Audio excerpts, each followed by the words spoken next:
थोडीशी काल थोडीशी अडचण अशी झाली की इंटरनेट जो आहे तर त्याचा अडथळा आल्यामुळे आपला कालचा थोडासा 9वा अध्याय इंटरनेटची अडचण आल्यामुळे थोडासा अपूर्ण राहिलाय. तो आपण पूर्ण करून घेऊ आणि आज 10वा अध्याय पूर्ण करू. त्यातले 4-5 श्लोक आपले राहिलेत ते ते पूर्ण करून घेऊ आपण 9व्या अध्यायाचे आणि त्यानंतर आपण 10वा अध्याय पूर्ण करू. होऊन जाईल तो 1 तासाभर. तर असं आपण करूया. आपण नेहमीप्रमाणे आपल्या अभ्यासाची सुरुवात गुरुवंदनेने आणि प्रार्थनेने घेऊया. हरे कृष्ण. ओम नमो भगवते वासुदेवाय. ओम नमो भगवते वासुदेवाय. ओम नमो भगवते वासुदेवाय. ओम अज्ञानतिमिरान्धस्य ज्ञानाञ्जनशलाकया चक्षुरुन्मिलितं येन तस्मै श्रीगुरवे नमः. श्रीचैतन्यमनोभीष्टं स्थापितं येन भूतले स्वयं रूप कदा मह्यं ददाति स्वपदान्तिकं. वन्देऽहं श्रीगुरो श्रीयुतपदकमलं श्रीगुरुन् वैष्णवाञ्च श्रीरूपं सागरजातं सहगण रघुनाथान्वितं तं सजीवं साद्वैतं सावधूतं परिजनसहितं कृष्णचैतन्यदेवं श्रीराधा कृष्णपादान् सहगण ललिता श्रीविशाखान्वितांश्च हे कृष्ण करुणा सिन्धो दीनबन्धो जगत्पते गोपेश गोपिकान्त राधाकान्त नमस्तुते तप्त कांचन गौरांगी राधे वृंदावनेश्वरी वृषभानुसुते देवी प्रणमामि हरिप्रिये वाञ्छाकल्पतरुभ्यश्च कृपा सिन्धुभ्येव च पतितानां पावनेभ्यो वैष्णवेभ्यो नमो नमः. नमो ॐ विष्णुपदाय कृष्णपृष्ठाय भूतले श्रीमते भक्ति वेदांत स्वामिन् इति नामिने. नमस्ते सरस्वती देवे गौरवाणी प्रचारिणे निर्विशेष शून्यवादी पाश्चात्य दिशतारिणे. जय श्री कृष्ण चैतन्य प्रभु नित्यानंद श्री अद्वैत गदाधर श्रीवासादि गौर भक्तवृंद. हरे कृष्णा कृष्ण कृष्ण हरे हरे हरे राम राम राम हरे हरे. हरे कृष्ण कृष्ण कृष्ण हरे हरे हरे राम राम राम हरे हरे. श्री चैतन्य महाप्रभु की जय हो. श्री श्री राधा गोविंद जी की जय हो. श्रील प्रभुपाद की जय हो. गुरु महाराज की जय हो. हरे कृष्ण. आता आपण हा श्लोक जो आहे तर तो अभ्यासणार आहोत. हा माताजी. हरे कृष्ण. तुम्ही माताजी. हरे कृष्ण. त्याच्या आधीचा माताजी श्लोक की हा हरे कृष्णा. येस. हा. महात्मानस्तु मां पार्थ दैवीं प्रकृतिमाश्रितः भजन्तनन्यमनसः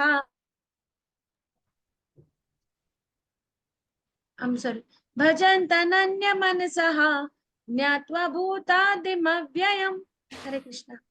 हरे कृष्ण. हे पार्थ, मोहित न झालेले महात्मेजन दैवी प्रकृतीच्या आश्रयाखाली असतात. ते भक्तीमध्ये पूर्णपणे युक्त झालेले असतात, कारण ते मला सृष्टीचे आदिकारण आणि अविनाशी पुरुषोत्तम श्री भगवान म्हणून जाणतात. हरे कृष्ण माताजी. हरे कृष्ण. आता आपण इथे जाणून घेऊया सगळ्यांनी की जे मोहित न झालेले महात्मे जन असतात, म्हणजे आता आपण मागच्या श्लोकामध्ये अभ्यासलं की जे मोहित झालेले असतात त्यांचं काय होतं. तर तो त्या श्लोकामध्ये आपण अभ्यासलं होतं की जे मोहित असतात किंवा जे आसुरी प्रवृत्तीचे असतात तर ते काय होतं, त्यांना जरी ज्ञान असलं किंवा ते ज्ञानाने युक्त असले तरी त्यांचं सगळं म्हणजे तपस्या किंवा त्यांचे जे ज्ञान आहे तर ते सगळं जे आहे तर म्हणजे ते जे आहेत अनिश्वरवादी किंवा नास्तिक असल्यामुळे काय होतं, राक्षसी प्रवृत्तीचे असल्यामुळे त्यांचं सगळं हे ज्ञान आहे तर ते निरर्थकच ठरतं. म्हणजे कृष्णांच्या विषयी जर त्यांना श्रद्धा आणि प्रेम नसेल आणि अशा पद्धतीने ते मोहग्रस्त असतील तर अशा लोकांना ज्ञान असून पण त्याचा काही उपयोगच नाही. म्हणजे त्यांचे यज्ञ दाम तप आणि मुक्त व्हायच्या म्हणजे ज्या मुक्तीच्या आशा आहेत तर त्या सुद्धा कशा निरर्थक ठरतात, म्हणजे काही उपयोग होत नाही. हे मागच्या श्लोकात आपण पाहिलं, मोघा शामोग कर्माणु. मग आता त्याच्या बरोबर विरुद्ध स्थिती आहे इथं.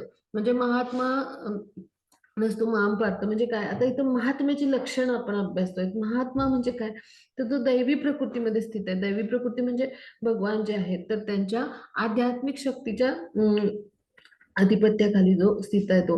मग जो भगवान श्रीकृष्णाला शरण जातो तो भौतिक प्रकृतीच्या 3 गुणातून काय होतो, तो मुक्त होतो. आणि मग असा जो आहे भौतिक प्रकृतीच्या जो 3 गुणातून किंवा तिच्या आधिपत्यातून मुक्त होतो. तर हीच पात्रता आहे की असा जो व्यक्ती आहे तर तो जो आहे तर तो आध्यात्मिक प्रकृतीच्या आश्रयाखाली, प्रकृती म्हणजे काय तर ती शक्ती जी आहे तर तिच्या आश्रयाखाली जो आहे तर तो महात्मा जन येत असतात. म्हणून त्याला काय म्हटले, दैवी प्रकृती. मग भगवान यांना शरण गेल्यामुळे काय होतं, अशा पद्धतीनं जीव जो आहे तो भगवान यांच्या आध्यात्मिक शक्तीच्या आधिपत्याखाली येतो, म्हणजे पराशक्तीच्या आधिपत्याखाली येतो. आणि अशा पद्धतीनं काय होतं, मग त्याला जे आहे तर तो भगवान यांना शरण गेल्यामुळं त्याला उन्नती प्राप्त होते. म्हणजे काय की आत्म्याच्या स्तरावर तो उन्नत होत जातो. कसा होतो, तर भक्तिमय प्रेममय सेवेमुळे. म्हणजे ती पात्रता काय आहे, तर भगवान यांना शरण जाणे. आणि मग उन्नत झाल्यावर जीव त्याच्यामध्ये सगळे चांगले सद्गुण, म्हणजे आपण म्हणतो ना, सद्गुण म्हणजेच चांगले गुण तर हे सगळे जे आहेत तर ते येतात. मग ते कसे येतात, तर आपण गुणांनी समान आहोत ना भगवान यांच्याशी, आणि त्यामुळं भगवान यांचे सगळे गुण त्याच्यामध्ये येतात. आणि मग असा जो व्यक्ती आहे त्याला महात्मा पदाची प्राप्ती होते. म्हणजे त्याला काय म्हटलंय, महात्मा व्यक्ती. म्हणजे महात्मा पुरुष कधी श्रीकृष्णांच्या व्यतिरिक्त अन्य कुठल्याही गोष्टीचं ध्यान नाही करत. ते नेहमी श्रीकृष्ण हे सगळ्या कारणांचे कारण आदी पुरुष आहे ते जाणतात. त्यांच्या मनात शंका किंतु परंतु काही नसतं. आणि महात्मे जे असतात ते कसे असतात, शुद्ध भक्त जे असतात तर त्यांच्या सत्संगामुळे काय होतं, त्या महात्म्यांची प्रगती होते. म्हणजे जे शुद्ध भक्त आहेत भगवान यांचे तर त्यांच्या संगतीत हे महात्मा जन आले की अजून शुद्ध बनत जातात. आणि मग श्रीकृष्णांच्या कुठल्याही रूपाकडे त्यांचं ध्यान आकृष्ट होत नाही ना, चतुर्भुज रूप ना महाविष्णू रूप, तर ते द्विभुजधारी श्रीकृष्णांचं जे रूप आहे ते तिथे आकृष्ट होतात. म्हणजे काय की ते कुठल्या देवता मानवाकडे सुद्धा आकृष्ट होत नाही. तर कृष्ण भावनेमध्ये ते नेहमी काय राहतात, युक्त राहतात. म्हणजे कृष्ण भावनेच्या अनुशीलनामध्ये ते राहतात आणि श्रीकृष्णांचं ध्यान करतात. मग असे जे आहेत ते भगवानांच्या अखंड सेवेमध्ये म्हणजे दृढ झालेले आणि रममाण झालेले असतात. म्हणजे इथे चित्रात पहा की असे जे आहेत तर त्यांनी जाणलेलं असतं की पूर्णपणे भक्तीमध्ये ते युक्त असतात आणि सृष्टीचे आदिकारण अविनाशी पुरुषोत्तम भगवान श्रीकृष्ण आहेत हे सगळं त्यांनी जाणलेलं असतं. मग आता हे सगळं चित्रात हे माधवेंद्र पुरी आहेत, हे भगवानांचे असे शुद्ध भक्त आहेत, आपल्या गौडीय वैष्णव परंपरेतले आचार्य आहेत महान, ब्रह्मा मध्व गौडी वैष्णव परंपरेतले. मग आता त्यांना त्यांच्या गुरूंनी म्हणजे जे काही दीक्षा दिली होती त्यानुसार संन्यस्त दीक्षा जी होती तर त्यानुसार कसं होतं की ते माधुकरी मागून म्हणजे खात नसत.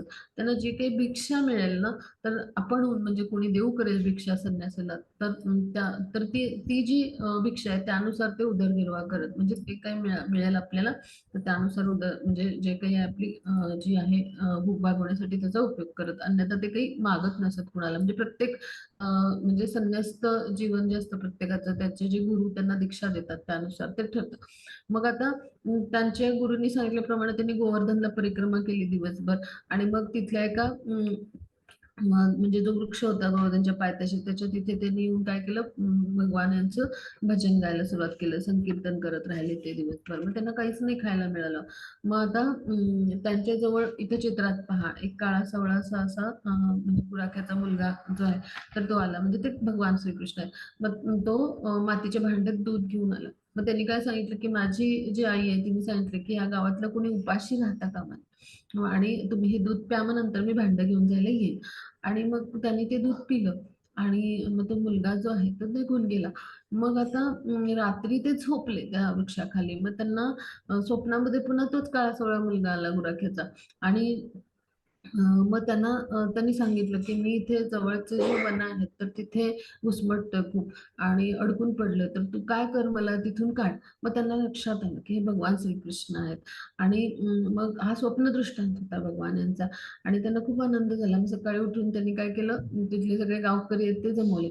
मग आता गोवर्धनच्या आजूबाजूला म्हणजे तिथे 12 वन आहेत सगळी, म्हणजे वृंदावनमध्ये तर आजूबाजूला पण वन आहेत. मग तिथं जे काही त्यांना स्वप्न दृष्टांत झालं होतं त्यानुसार त्यांनी वर्णन जे सांगितलं होतं भगवान कृष्णाने, त्यानुसार त्यांनी तिथं वनात जाऊन त्या झाडाच्या बुंद्याशी खोदकाम केलं. मग त्यांना तिथून अर्चविग्रह मिळाले, म्हणजे मूर्ती मिळाली भगवान यांची. मग ती जी आहे ती गोवर्धनवर त्यांनी स्थापित केली, जे माधवेंद्रपुरी आहेत त्यांनी. आणि मग तिथे उत्सव होतो, अन्नकूट महोत्सव अजूनही होतो. म्हणजे तिथं अशा पद्धतीनं भगवान यांची प्राणप्रतिष्ठा झाली. मग आजही तिथं उत्सव होतो. फक्त काय झालं, मुस्लिमांचं आक्रमण झालं त्यावेळेला काय झालं, मूर्तीची विटंबना होऊ नये म्हणून ती मूर्ती राजस्थानला हलवण्यात आली. म्हणून मुख्य मूर्ती आता राजस्थानमध्ये आहे. श्रीनाथजी म्हणतो आपण तर ते म्हणजेच श्री गोपीनाथजी, आणि इथे आहे ती प्रतिकृती आहे. तर अशा पद्धतीनं जे म्हणजे महात्मे असतात ते दैवी प्रकृतीमध्ये स्थित असतात. म्हणजे भगवानांच्या जी आध्यात्मिक शक्ती आहे तर तिच्या आधिपत्याखाली असतात. पहा ना, म्हणून भगवान जे आहे तर त्यांच्याशी गुणांनी समान असल्यामुळे भगवान अशा महात्म्यांना दर्शन देतात. पहा म्हणजे तर त्यांनी जाणलेलं असतं की असे जे अविनाशी पुरुषोत्तम भगवान आहेत तर हेच सगळ्या सृष्टीचा अधिकरण आहेत आणि त्यामध्ये भगवान यांच्या या श्याम सुंदर रूपावर ध्यान करत असतात. आता पुढे जाऊ. हा मग त्याच्या पुढे जाऊ. हा. सततं कीर्तयन्तो मां यतन्तश्च दृढव्रतः नमस्यन्तश्च मां भक्त्या नित्ययुक्ता उपासते. हरे कृष्णा. हरे कृष्ण. हे महात्मेजन सतत माझे कीर्तन करीत, दृढ निश्चयाने प्रयत्न करीत आणि मला वंदन करीत भक्तिभावाने नित्य माझी उपासना करतात. हरे कृष्ण माताजी. हरे कृष्ण. आता ही महात्म्यांची लक्षणं आता काय आहेत पहा, म्हणजे कशा पद्धतीने ते सेवा करतात. तर सततम कीर्तयन्तो माम, म्हणजे काय, सतत भगवान यांच्या नावाचं कीर्तन, म्हणजे कीर्तन म्हणजे मोठ्याने म्हणणं भगवान यांचं नाव सर्वांसमोर. मग अशा पद्धतीनं सततम कीर्तयन्तो माम, सर्वांसमोर ते काय करत असतात, भगवान यांच्या नावाचं कीर्तन करत असतात. मग दुसरं वैशिष्ट्य काय, तर ते काय करत असतात, तर भगवान यांचं गुणगान करत असतात. भगवान यांचं नाम गुण रूप लीला म्हणजे या सगळ्यांची गुणगान करत असतात. म्हणजे हरिकीर्तन करावं कुठल्याही भक्तानं, हे त्याचं वैशिष्ट्य. म्हणजे असे महात्मा जे आहेत ते काय करतात, हरिकीर्तन करतात. महात्मा जे असतात पण ते भगवान यांच्यावर आसक्त असतात. भगवान यांच्या सेवेमध्येच त्यांना म्हणजे रुची असते. म्हणजे दृढ निश्चयाने प्रयत्न करत, म्हणजे भगवान जे आहेत तर त्यांच्या भक्तिमय प्रेममय सेवेचे दृढ निश्चयाने प्रयत्न करत, म्हणजे काय, तर त्यांच्या जीवनामध्ये जे प्रमाणित आध्यात्मिक गुरु येतात त्यांच्या मार्गदर्शनानुसार ते काय करत असतात, भगवानांचा जन्मोत्सव, एकादशी सारखं व्रत, म्हणजे अशा पद्धतीने किंवा महानाचार्यांनी जी विधिविधानं घालून दिलेली आहेत त्यानुसार म्हणजे ते भगवानांची जे आहेत तर ती भक्तिमय प्रेममय सेवा करत असतात.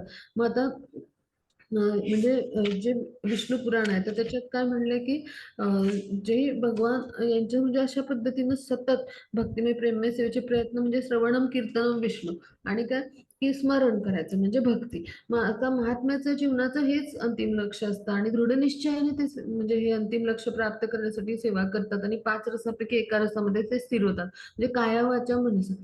अशा पद्धतीने जेव्हा भगवान यांची भक्तिमय प्रेममय सेवा करतात तर त्याला परिपूर्ण आपण कृष्ण भावनामृत असं म्हणतो.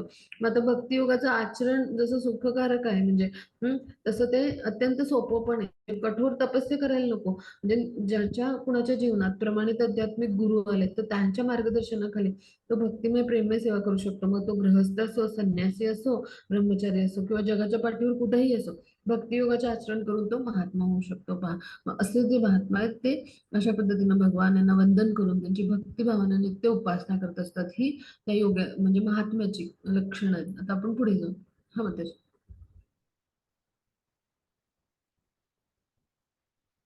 हरे कृष्ण. हा. आता श्रील प्रभुपाद हे त्याचं म्हणजे एक उदाहरण आहे की श्रील प्रभुपादांनी काय केलं, नेहमी भगवानांची भक्तिमय प्रेममय सेवा केली. त्यांच्या संपर्कात जे आले त्यांना पण काय शिकवलं, तर भगवानांची भक्तिमय प्रेममय सेवा करायला शिकवली. पहा, मग ही महात्म्याची लक्षणं आहेत. पहा, आणि त्या योगे त्यांच्या माध्यमातून इस्कॉनची जी विश्वव्यापी संघटन उभी राहिली. तर त्याचं कारण काय, तर महात्मा स्तरावर जी लक्षणं असतात त्याद्वारे अनेक भक्त अनुयायी बनले. पहा, आणि त्यांनी भगवान यांची भक्ती शिकवली सगळ्यांना, श्रीकृष्णांच्या भक्तीचं विज्ञान शिकवलं. हरे कृष्ण महामंत्र मंत्राचा जप शिकवला. मग अशा पद्धतीनं महात्मेजन कार्य करतात. मग आता पुढे जाऊ आपण. हा माताजी वाचा. पिताहम् अस्य जगतः माता धाता पितामहः वेद्यं पवित्रमोङ्कारः ऋक्सामायजुरेव च. हरे कृष्ण. हरे कृष्ण. मी या जगताचा पिता, माता, आधार, पितामह आहे. मी ज्ञेय, शुद्धीकर्ता आणि ओंकार आहे. तसेच ऋग्वेद, सामवेद आणि यजुर्वेदही मीच आहे. हरे कृष्ण. हरे कृष्ण. आता श्रीकृष्ण काय म्हणतात, जगताचा पितामाता आधार सगळं काही पितामह मीच आहे. म्हणजे काय, भौतिक जगतात आपण येतो, आपण जीवात्मा म्हणून भगवानाची तटस्थ शक्ती आहे. पण आपलं कसं होतं की आपण ते आपले जे आई बाबा आहेत भौतिक जगतातले, तर त्यांनाच आपले आई वडील मानतो, पण ते खरं श्रीकृष्णांचे अंश आहेत, हो की नाही. म्हणजे आपले हे आजोबा आहेत, हे आई आहेत, हे बाबा आहेत असं म्हणतो, हे पोषण करते तसं आपल्याला वाटतं भौतिक प्रकृतीमध्ये, पण ते श्रीकृष्णांचे अंश आहेत. आणि आपण माता पित्याप्रमाणे आपल्याला ते वाटतात किंवा आपण समजतो, पण हे सारे जीव श्रीकृष्णच आहेत, हो की नाही. म्हणजे धाता या शब्दाचा अर्थ सृष्टीकर्ता, म्हणजे प्रत्येक जण जो आहे तर तो श्रीकृष्णांचे अंशच आहे पहा.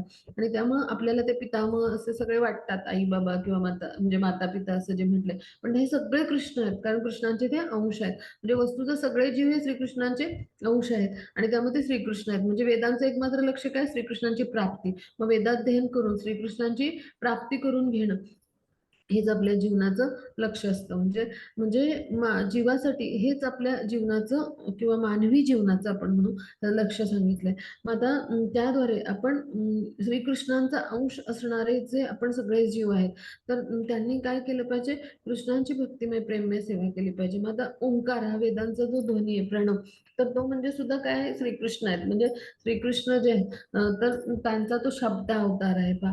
म्हणजे कृष्ण प्राप्ती हे सगळ्या वेदांचं ध्येय आहे. मग ऋग्वेद, यजुर्वेद, सामवेद, अथर्ववेद या सगळ्या वेदांमधला म्हणजे प्रणव किंवा ओंकार म्हणजे भगवान स्वतः आहेत पहा. आणि तो मंत्र म्हणजे पण भगवान स्वतः आहेत. म्हणजे सगळं काही भगवान स्वतः आहेत. आणि तेच सगळ्यात म्हणजे जाणून घेण्यासारखे, ज्ञेय म्हणजे जाणून घेण्यासारखे, आणि शुद्धी करणारे म्हणजे कोण, तर भगवान स्वतः आहेत. कारण भगवान यांचं नाम इतकं शुद्ध आहे किंवा भगवान स्वतः इतके शुद्ध आहेत की परम पवित्र आपण म्हणतो. मग त्यामुळे सगळं काही भगवानच आहेत पहा. हे आपण इथे जाणून घेतलं. मग आता पुढे जाऊ आपण. हा म्हणतो पुढची स्लाइड घेऊया. हरे कृष्ण. हरे कृष्ण. हा. मीच देह पोषण करता प्रभू, साक्षी निवास आश्रयस्थान आणि अत्यंत जीवलग मित्र आहे. उत्पत्ती आणि प्रलय सर्वांचा आधार, विश्राम स्थान आणि अविनाशी बीजही मीच आहे. 9.19. हे अर्जुना, मी उष्णता देतो आणि मीच पाऊस थांबवतो आणि पाडवतोही. मी अमृत तत्व आहे. मी मूर्तिमंत, मृत्यूही मीच आहे. सत चेतन आणि असत जड पदार्थ दोन्ही माझ्यामध्ये स्थित आहेत. हरे कृष्ण. हरे कृष्ण. आता भगवान काय म्हणतात, मीच ध्येय आहे. म्हणजे काय, की आता इथे समजून घेऊया आपण की ध्येय म्हणजे काय, तर आपल्या जीवनाचं ध्येय परमलक्ष काय, श्रीकृष्णांची प्राप्ती करणं. हे माहित नसतं भौतिकतेमध्ये भ्रमित झालेल्या लोकांना, मोहग्रस्त असतात. पण खरं ध्येय मानवी जीवनाचं काय, भगवान स्वतः आहे. म्हणजे परमलक्ष कोण आहेत, आपले श्रीकृष्ण. म्हणून आपल्या जीवनाचं ध्येय भगवान स्वतः आहेत. मग पोषण करता म्हणजे आपल्याला सगळं काही जे आहे तर ते भगवान प्रदान करत असतात, म्हणून पोषण करतात. प्रभू म्हणजे काय, की आपल्यासारख्या भौतिक म्हणजे प्रकृतीमध्ये जे बद्ध जीवात्मा आहेत तर त्यांना मुक्ती देणारे भगवान स्वतः आहेत. साक्षी म्हणजे आपल्या परमात्मा स्वरूपात हृदयात उपस्थित आहेत भगवान, म्हणून त्यांना काय म्हटले, साक्षी असं म्हटले. मग निवास म्हणजे काय, की आपण ज्या काही भूतलावर राहतो, ज्या देशामध्ये राहतो, ज्या खंडामध्ये राहतो, ज्या नगरामध्ये राहतो, मग तिथलं म्हणजे ते जे काही आहे निवास म्हणजे आपलं, तर ते काय आहे, म्हणजे तिथं जी काही भूमी आहे किंवा जे काही आहे म्हणजे, तर ते श्रीकृष्णांचंच रूप आहे. मग आता दुसरं म्हणजे काय, की आता आपलं जे परम आश्रयस्थान आहे म्हणजे काय, की श्रीकृष्ण जे आहे तर त्यांच्या अस्तित्वाविना कुठलीही गोष्ट अस्तित्वातच असू शकत नाही. श्रीकृष्ण परमेश्वर आहेत. मग आता त्यांच्या शक्तीमुळे सगळं काही अस्तित्वात आहे पहा. म्हणजे जे हृदयात आहेत आपल्या, किंवा आपलं निवासस्थान म्हणजे देश ग्रह लोक म्हणजे श्रीकृष्णच आहेत. मग आता तेच आपलं अंतिम रक्षण आश्रयस्थान असल्यामुळे आपल्या रक्षणासाठी किंवा संकट निवारण्यासाठी सुद्धा आपल्याला श्रीकृष्णांचाच आश्रय घेतला पाहिजे पहा. मग जेव्हा जेव्हा आपल्याला संरक्षणाची आवश्यकता असते तेव्हा तेव्हा आपला चेतन आत्मा जो असतो तो आपल्याला संरक्षण प्राप्त कसं करतोय ज्ञान देतो. मग म्हणजे हे कोण देतात, तर श्रीकृष्णांचा अंश असलेला आपला आत्मा म्हणजे भगवान श्रीकृष्णच देतात. आणि म्हणून श्रीकृष्णांपेक्षा म्हणजे आपला जीवलग मित्र कुणी असूच शकत नाही किंवा हित चिंतक कुणी असूच शकत नाही. मग उत्पत्ती प्रलय करणारे श्रीकृष्ण आहेत किंवा सर्वांचा आधार, आपल्या सर्वांचा कोण आहेत तर श्रीकृष्ण आहेत, कारण ते जीवात्मा आहेत. ते म्हणजे प्रलयाच्या वेळी कुठे जातात, विष्णूंच्या कडे आश्रयासाठी जातात. मग विश्राम स्थान म्हणजे काय, की जेव्हा हे जीवात्मे आहेत तर ते नवीन जी भौतिक प्रकृती आहे ते निर्माण होण्याआधी ते कुठे असतात, विष्णूंकडे आश्रयाला गेलेले असल्यामुळे प्रलयाच्या वेळी ते तिथंच असतात. आणि मग अविनाश म्हणजे बीजाच्या स्वरूपात, म्हणजे जीवात्म्यांची प्रलयाच्या वेळेला जी काही शरीर असतात प्राकृती नष्ट होतात, पण म्हणजे ते जीवात्मे जे आहेत तर ते अविनाशी बीज म्हणजे काय, तर भगवान यांचे ते जीवात्मक अंश आहेत, त्यामुळे त्यांना अविनाशी बीज म्हटले. मग ह्या स्वरूपात सुद्धा भगवान जे यांच्या म्हणजे शरीरात ते उपस्थित असतात तिथं आश्रयाला गेल्यामुळे. मग ते पुन्हा भौतिक प्रकृतीची जेव्हा निर्मिती होते तेव्हा तिथे गर्भस्थ केले जातात. अशा पद्धतीनं हे कार्य सुरूच राहतं. म्हणून सगळे काही कोण आहेत, भगवान. आता भगवान काय म्हणतात, भगवान श्रीकृष्ण म्हणतात, हे अर्जुना, मी उष्णता पण सूर्याच्या माध्यमातून भगवानच देतो. आता पहा, सूर्य जे आहे तर त्याला भगवान यांच्याकडून ब्रह्मज्योतीच्या माध्यमातून काय मिळतो, तर प्रकाश मिळतो, आणि त्याद्वारे त्याला म्हणजे ती प्रकाश आणि उष्णता सूर्याला मिळते आणि ती आपल्याला मिळते. म्हणून भगवानच आहे ते उष्णता देणारे. किंवा पाऊस पाडणारे सुद्धा भगवान आहेत. म्हणजे पर्जन्य देवाला जे काही भौतिक शक्ती दिल्या आहेत भगवान यांनी, तर त्याद्वारे पाऊस पडतो. आणि पाऊस थांबायचं काम पण म्हणजे कोणामुळे होतं, तर भगवान यांच्या कृपेमुळेच होतं. म्हणजे काय, की आपण पाहिलं यज्ञ जेव्हा व्यवस्थित आपण करतो, म्हणजे जेव्हा विहित कर्म व्यवस्थित होतं तेव्हा यज्ञ होतो. तो यज्ञ व्यवस्थित झाल्यामुळे काय होतं, अत्यंत चांगला पाऊस पडतो, आणि अत्यंत चांगला पाऊस पडल्यामुळे काय होतं, की अन्नधान्य पिकतं. म्हणजे काय, तर हे सगळं कृष्णांच्या कृपेमुळे होतं. जेव्हा यज्ञ म्हणजे जो आहे तर तो कृष्णांच्या संतुष्टीसाठी किंवा विष्णूंच्या संतुष्टीसाठी होतो. मग आता अमृत तत्व म्हणजे काय, तर भगवान जे आहेत तर त्यांच्या कृपेमुळेच जे काही आहे आपलं पालन पोषण किंवा जे काही आपण आयुष्य जगण्याची शक्ती आपण म्हणू, जीवन शक्ती, चेतन शक्ती म्हणू आपण, तर ती सगळी कृष्णांच्या कृपेमुळे मिळते. म्हणजे त्याला अमृत तत्व किंवा जीवनशक्ती असं आपण म्हणू शकतो. मग आयुष्य वृद्धिंगत होतं, म्हणजे ही वृद्धिंगत करणारी शक्ती म्हणजे चेतन तत्व म्हणजे कृष्णच आहेत. मग अंतसमय आपल्याला श्रीकृष्णच मृत्यूच्या रूपात भेटतात, म्हणजे यमदूत म्हणजे सुद्धा कृष्णांचंच रूप आहे. मग हे सगळं विविध शक्तींचं विश्लेषण केलं तर आपल्याला कळतं की जड आणि चेतन. आता जडलाच असत म्हटलं जातं, म्हणजे काय, न हलणारे पदार्थ, ज्याच्यामध्ये चेतना नाही. आणि सत म्हणजे काय, की चेतन, ज्याच्यामध्ये चेतना शक्ती आहे, जीवनशक्ती आहे. तर हे म्हणजे श्रीकृष्णच आहेत. म्हणजे श्रीकृष्ण जे आहेत तर ते सगळ्या पदार्थांमध्ये स्थित आहेत, म्हणजे तिथे कुठे भेदभाव करत नाहीत पहा. म्हणजे अशा पद्धतीनं भगवान श्रीकृष्णांचं जे रूप आहे ते सगळ्या भौतिक ह्या गोष्टींमध्ये विखुरलेलं आहे. म्हणजे जिथे तिथे श्रीकृष्ण जे आहेत तर ते चराचरात असे उपस्थित आहेत. म्हणजे त्यांचं म्हणजे अशा पद्धतीची जी उपस्थिती आहे त्याला श्रीकृष्णांचं विराट विश्वरूप असं म्हटलं जातं. मग आता पुढे जाऊ आपण.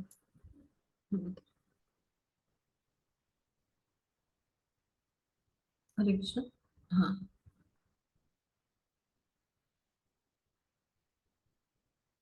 हा म्हणतो. हरे कृष्ण. बारीक अक्षर जास्त दिसत नाही लवकर. वेदाध्ययन करणारे आणि सोमरसाचे पान करणारे स्वर्ग लोकाची प्राप्ती करीत प्रत्यक्षपणे माझेच पूजन करतात. असे पापकर्मापासून शुद्ध झालेले लोक इंद्राच्या पुण्य लोकांमध्ये जन्म घेतात आणि त्या ठिकाणी ते देवाप्रमाणे दिव्य भोग उपभोगतात.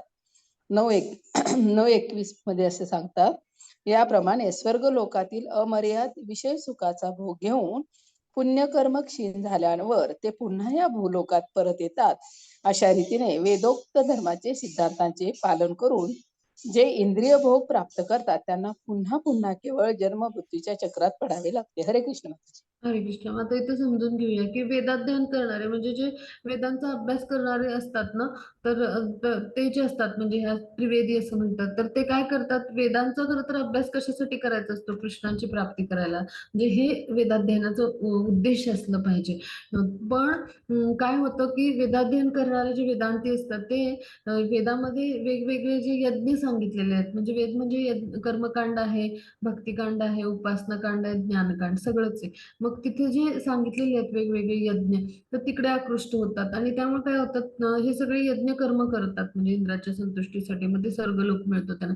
मग अशा पद्धतीनं त्यांना पुण्यकर्म यांचा संचय झाल्यामुळे स्वर्गलोक असे उच्च लोक मिळतात की जिथं पृथ्वीच्या दशलक्ष पट सुख आहेत. आणि मग त्यामुळे काय होतं की त्यांना तिथे स्थान मिळतं. म्हणजे भगवान यांची ती अप्रत्यक्षपणे अशा देवतांची पूजा म्हणजे किंवा अशी कर्मकांड म्हणजे घडते. आणि त्यामुळे पापकर्मापासून ते शुद्ध होतात, त्यांची पापकर्म नष्ट होतात, असे जे यज्ञ करतात ते, त्यामुळे पुण्यकर्म करतात आणि त्यामुळे इंद्राचं पुण्यलोक म्हणजे स्वर्गामध्ये स्थान मिळतं. मग तिथे दीर्घायू देणारी वनस्पती असते, त्याला म्हणायचं सोमरस. सोमरसाचा कुणी चुकीचा अर्थ काढू नये. त्याला मध्य किंवा असं काहीतरी कलियुगात चुकीचं लोक म्हणतात, पण असं काही नाही. ती सोमरस ही अत्यंत दिव्य वनस्पती आहे आणि त्याच्यामुळे काय होतं, दीर्घायू म्हणजे आपल्याला मिळतं, म्हणजे आपले आयु वाढण्यासाठी. आणि ती आपल्याला तजेला देणारी अशी वनस्पती आहे. म्हणजे जे आपण म्हणू ना की शरीरामध्ये चेतन तत्व आहे, तर ते टिकण्यासाठी मदत करणारी अशा पद्धतीनं ती कार्य करत असते, अशी दिव्य वनस्पती आहे. मग आता हे जे लोक आहेत, तर हे तिथं स्वर्गामध्ये अशा पद्धतीनं सगळी सुख उपभोगतात. मग आता तिथलं पुण्य त्यांचं क्षीण झालं की ते पुन्हा जे आहेत तर ते पृथ्वी लोकामध्ये पाठवले जातात आणि पुन्हा जन्म मृत्यूच्या फेऱ्यामध्ये ते पुन्हा पुन्हा येतात. म्हणजे पुन्हा ते यज्ञ करतात, पापकर्म नष्ट होतात, पुन्हा स्वर्ग लोकात जातात, पुन्हा तिथलं पुण्य क्षीण झालं की पुन्हा भूलोकावर येतात. असं ते चक्र होतच राहतं. म्हणजे काय की याप्रमाणे स्वर्गलोकातले अमर्याद विषय सुखाचा भोग घेऊन पुण्यकर्म क्षीण झालं की पुन्हा मृत्यूलोक म्हणजे पृथ्वीलोक म्हणजे आपला जो आहे तर त्याला म्हणतात. मग अशा रीतीनं काय होतं की ते वेदोक्त सिद्धांतांचं पालन करून इंद्रिय भोग प्राप्त करतात. म्हणजे पुन्हा ते यज्ञ करतात, पुन्हा त्यांची पाप सगळी नष्ट होतात, पुण्यकर्म म्हणजे जे आहेत त्यांचा संचय होतो आणि पुन्हा ते स्वर्गलोकात जातात. असं ते जन्म मृत्यूच्या फेऱ्यात पुन्हा पुन्हा येत राहतात. म्हणजे आता इथे चित्रात पहा, हा जो जायंट व्हील आहे त्याच्यात आपण एकदा बसलो की आपल्याला म्हणजे त्याच्यातून एक फेरी घेतली की आपल्याला ठीक वाटेल, हो की नाही. सारखं सारखं आपलं त्या जायंट व्हील मधून जर फेरी घेतली तर काय होईल, आपल्याला चक्कर येईल ना. मग तसंच होतं ह्या म्हणजे तो जो आनंद आहे जायंट व्हील मध्ये बसण्याचा, तो एकदा बसल्यावर ठीक आहे, पण सारखं सारखं आपण जर फेऱ्या मारायला लागलो तर आपण म्हणजे कंटाळून जाऊ, चक्कर येईल आणि त्रास होईल ना. मग तसंच होतं की हे जे आहे ते स्वर्ग सुख जे आहेत तर ती सगळी उपभोगतात तिथे स्वर्ग लोकामध्ये, अशा उच्च लोकामध्ये. आणि मग काय होतं, तिथलं पुण्य क्षीण झालं की ते पुन्हा पृथ्वी लोकावर पाठवले जातात. मग आता सायकल जशी चढावर आपण चढवायची आणि पुन्हा उतारावर घसरत येते सायकल, मग असं ते जाळे त्यांची चालू होते पहा. मग अशा पद्धतीचं ते घडतं. म्हणजेच काय की हे जे आहेत वेदाध्ययन करणारे, तर हे काय होतात, अशा पद्धतीनं वेदांचा उद्देश विसरतात आणि त्यामुळं त्यांना अशा पद्धतीनं पृथ्वी लोकावर पुन्हा पुन्हा यावं लागतं आणि त्यानुसार ते जन्म मृत्यूच्या म्हणजे फेरा जो आहे तर त्याच्यामध्ये अडकतात. मग आता पुढे जाऊ आपण. हा, मग त्याची पुढची स्लाइड घेऊ.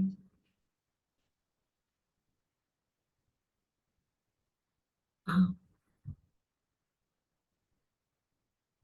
हा, त्याची वरची. हरे कृष्णा. अनन्याश्चिन्तयन्तो मां ये जना पर्युपासते तेषां नित्यभियुक्तानां योगक्षेमं वहाम्यहम्.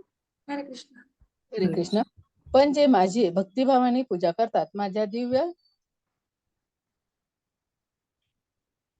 हरे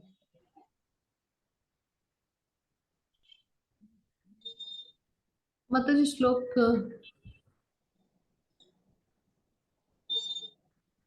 हा माझ्या दिव्य स्वरूपाचे चिंतन करतात, त्यांच्याकडे जे उणे आहे ती मी त्यांच्याकडे नेतो आणि त्यांच्याकडे जे आहे ते मी जपतो. हरे कृष्ण माताजी. हरे कृष्ण. आता जे भगवानांची भक्तिभावाने पूजा करतात तर भगवान काय करतात, त्यांच्याकडं जे काही कमी आहे म्हणजे ते त्यांना पुरवतात. म्हणजे पहा, भगवान जे आहे तर आपल्या हृदयात साक्षी आहेत, परमात्मा आहे. मग जे जे काही आवश्यक आहे म्हणजे आपला जो भक्त भक्तिमय प्रेममय सेवा करतो तर त्याचं सगळं अंतर्यामी भगवान असल्यामुळे जाणतात आणि त्याला सगळ्या गोष्टी पुरवतात. आणि त्याच्याकडं म्हणजे जे नाही आहे ते सगळं पुरवतात आणि त्याच्याकडं जे आहे त्याचं पण संरक्षण करतात पहा. आणि त्याचबरोबर त्याला भौतिक जंजाळामध्ये, भौतिक प्रकृतीच्या जंजाळामध्ये पडण्यापासून वाचवतात. म्हणजे काय की त्याचं जे आहे ते जपतो. म्हणजे त्याची जी भक्तिमय प्रेममय सेवा आहे, साधना आहे, भक्ती सेवेचे प्रयत्न आहेत, तपस्या आहेत, ते तर जपतात. त्याच्याकडच्या भौतिक गोष्टी सुद्धा जपतात. म्हणजे जे काही त्याच्याकडे आहे ते पण जपतात. म्हणजे हा श्लोक आपण सगळ्यांनी लक्षात ठेवायला. त्याचं वाक्य ना, योगक्षेमं वहाम्यहम्. म्हणजे काय की भगवान जे कोणाला जर अशी भीती वाटली की माझ्याकडचं सगळं गेलं तर, किंवा असं भौतिक जगतामध्ये असतं आपलं सगळं हे टिकेल ना, जे काही आपण कष्ट करून मिळवतो, तर भगवान हे सतत अंतर्यामी परमात्मा म्हणून आपल्या हृदयात उपस्थित आहेत पहा. तुमचं जे काही आहे ते भगवान जपतात देखील आणि जे काही तुम्हाला आवश्यक आहे ना ते भगवान देत पण असतात पहा. म्हणजे भगवान किती दयाळू आणि कृपाळू आहेत पहा. आणि त्याचबरोबर आध्यात्मिक स्तरावर पण भगवान आपल्याला आवश्यक आहे ते सगळं देत असतात. आणि त्याचबरोबर आपल्याला भौतिक जंजाळामध्ये पडण्यापासून पण आपलं संरक्षण करत असतात. आता पुढे जाऊ आपण. हा, मग त्याची पुढची स्लाइड घेऊया. हा, मग त्याची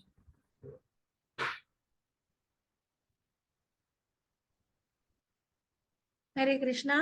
येऽप्यन्य देवता भक्तः यजन्ते श्रद्धयान्वितः तेऽपि मामेव कौन्तेय यजन्त्या विधिपूर्वकम्. हरे कृष्ण. हरे कृष्ण. हे कोणते जे लोक इतर देवतांचे भक्त आहेत आणि जे त्यांचे श्रद्धेने पूजन करतात ते वस्तुतः माझेच पूजन करतात, परंतु त्यांची ती आराधना चुकीच्या मार्गाने केलेली असते. हरे कृष्ण माताजी. हरे कृष्ण.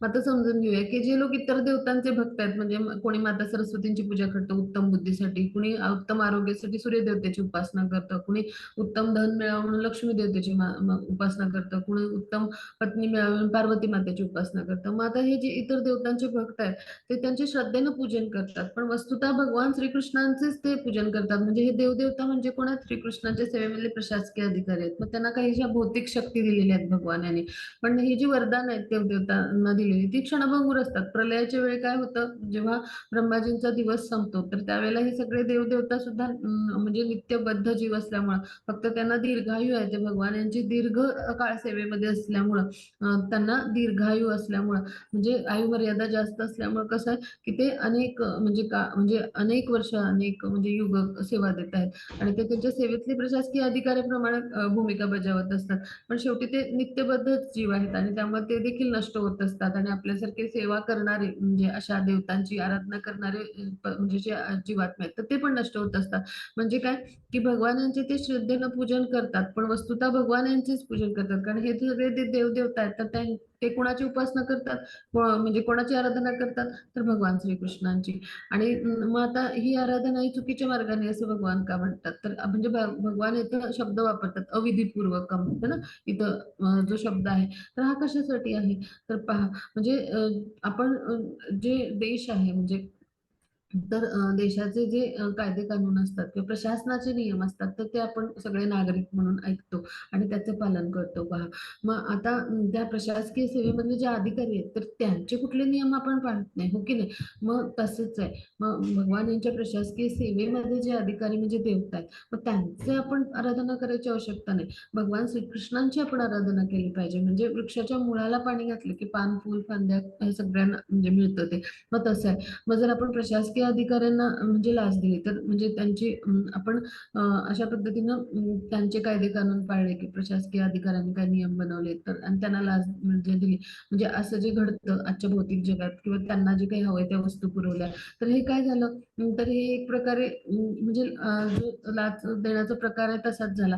मग तसंच आहे की भगवान यांच्या सेवेमध्ये जे आहेत म्हणजे जे देवता आहेत तर त्यांच्या संतुष्टीसाठी आपण त्यांची आराधना करण्याची गरज नाही. भगवान जेव्हा श्रीकृष्ण परमपुरुष किंवा जे पुरुषोत्तम आहेत तर त्यांची आराधना आपण केली तर त्यांची जेव्हा संतुष्टी होते तेव्हा निश्चितच त्यांच्या जे सेवेत आहे ते प्रशासकीय अधिकारी म्हणून देवदेवता त्यांची संतुष्टी होतेच.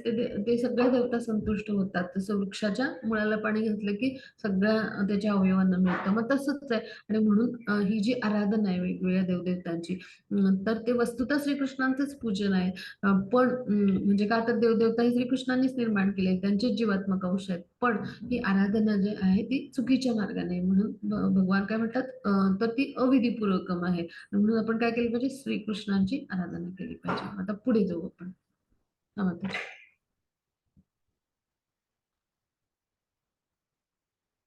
हा हा माताजी. हरे कृष्णा. पत्रं पुष्पं फलं तोयं यो मे भक्त्या प्रयच्छति तत् अहं भक्त्युपरीतं अश्नामि प्रयतात्मनः. हरे कृष्णा. हरे कृष्ण. जर कोणी मला प्रेमाने आणि भक्तीने एखादे पान फूल फळ किंवा पाणी अर्पण केले तर मी ते स्वीकारेन. हरे कृष्ण माताजी. हरे कृष्ण. आता भगवान काय म्हणतात, जर मला प्रेमाने काय दिलं तर पत्रम पुष्पम फलम तोयम. पत्र म्हणजे तुळशी दल दिलं, एखादं पुष्प एखादं फूल दिलं, फल एखादं फळ दिलं किंवा तो एखादं म्हणजे थोडंसं जल दिलं, म्हणजे पाणी दिलं तरी भगवान प्रेमाने स्वीकारतात. म्हणजे भगवान यांना काही अर्पण करायला आपल्याकडे खूप धन असलं पाहिजे असं काही नाही.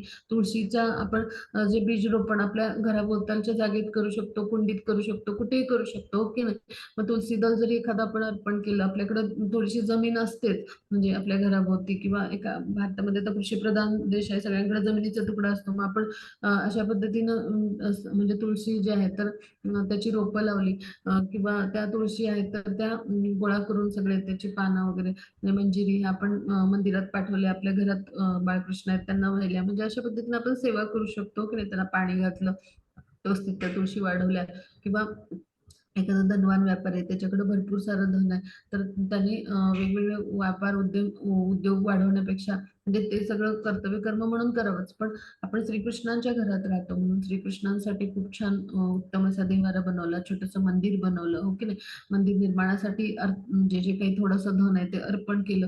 मग अशा विविध प्रकारे भक्तिमय प्रेममय सेवा कुणीही करू शकतो, किंवा मंदिरामध्ये आपण श्रीकृष्णांच्या जाऊन तिथं भगवानांच्या सेवेमध्ये आपल्याला जे काही यथाशक्ती शक्य आहे ते पत्रम पुष्पम फलम तोयम आपण ह्या पद्धतीनं जे काही अर्पण करता येईल ते करू शकतो. घरात आपण श्रीकृष्णांना भोग अर्पण करू शकतो.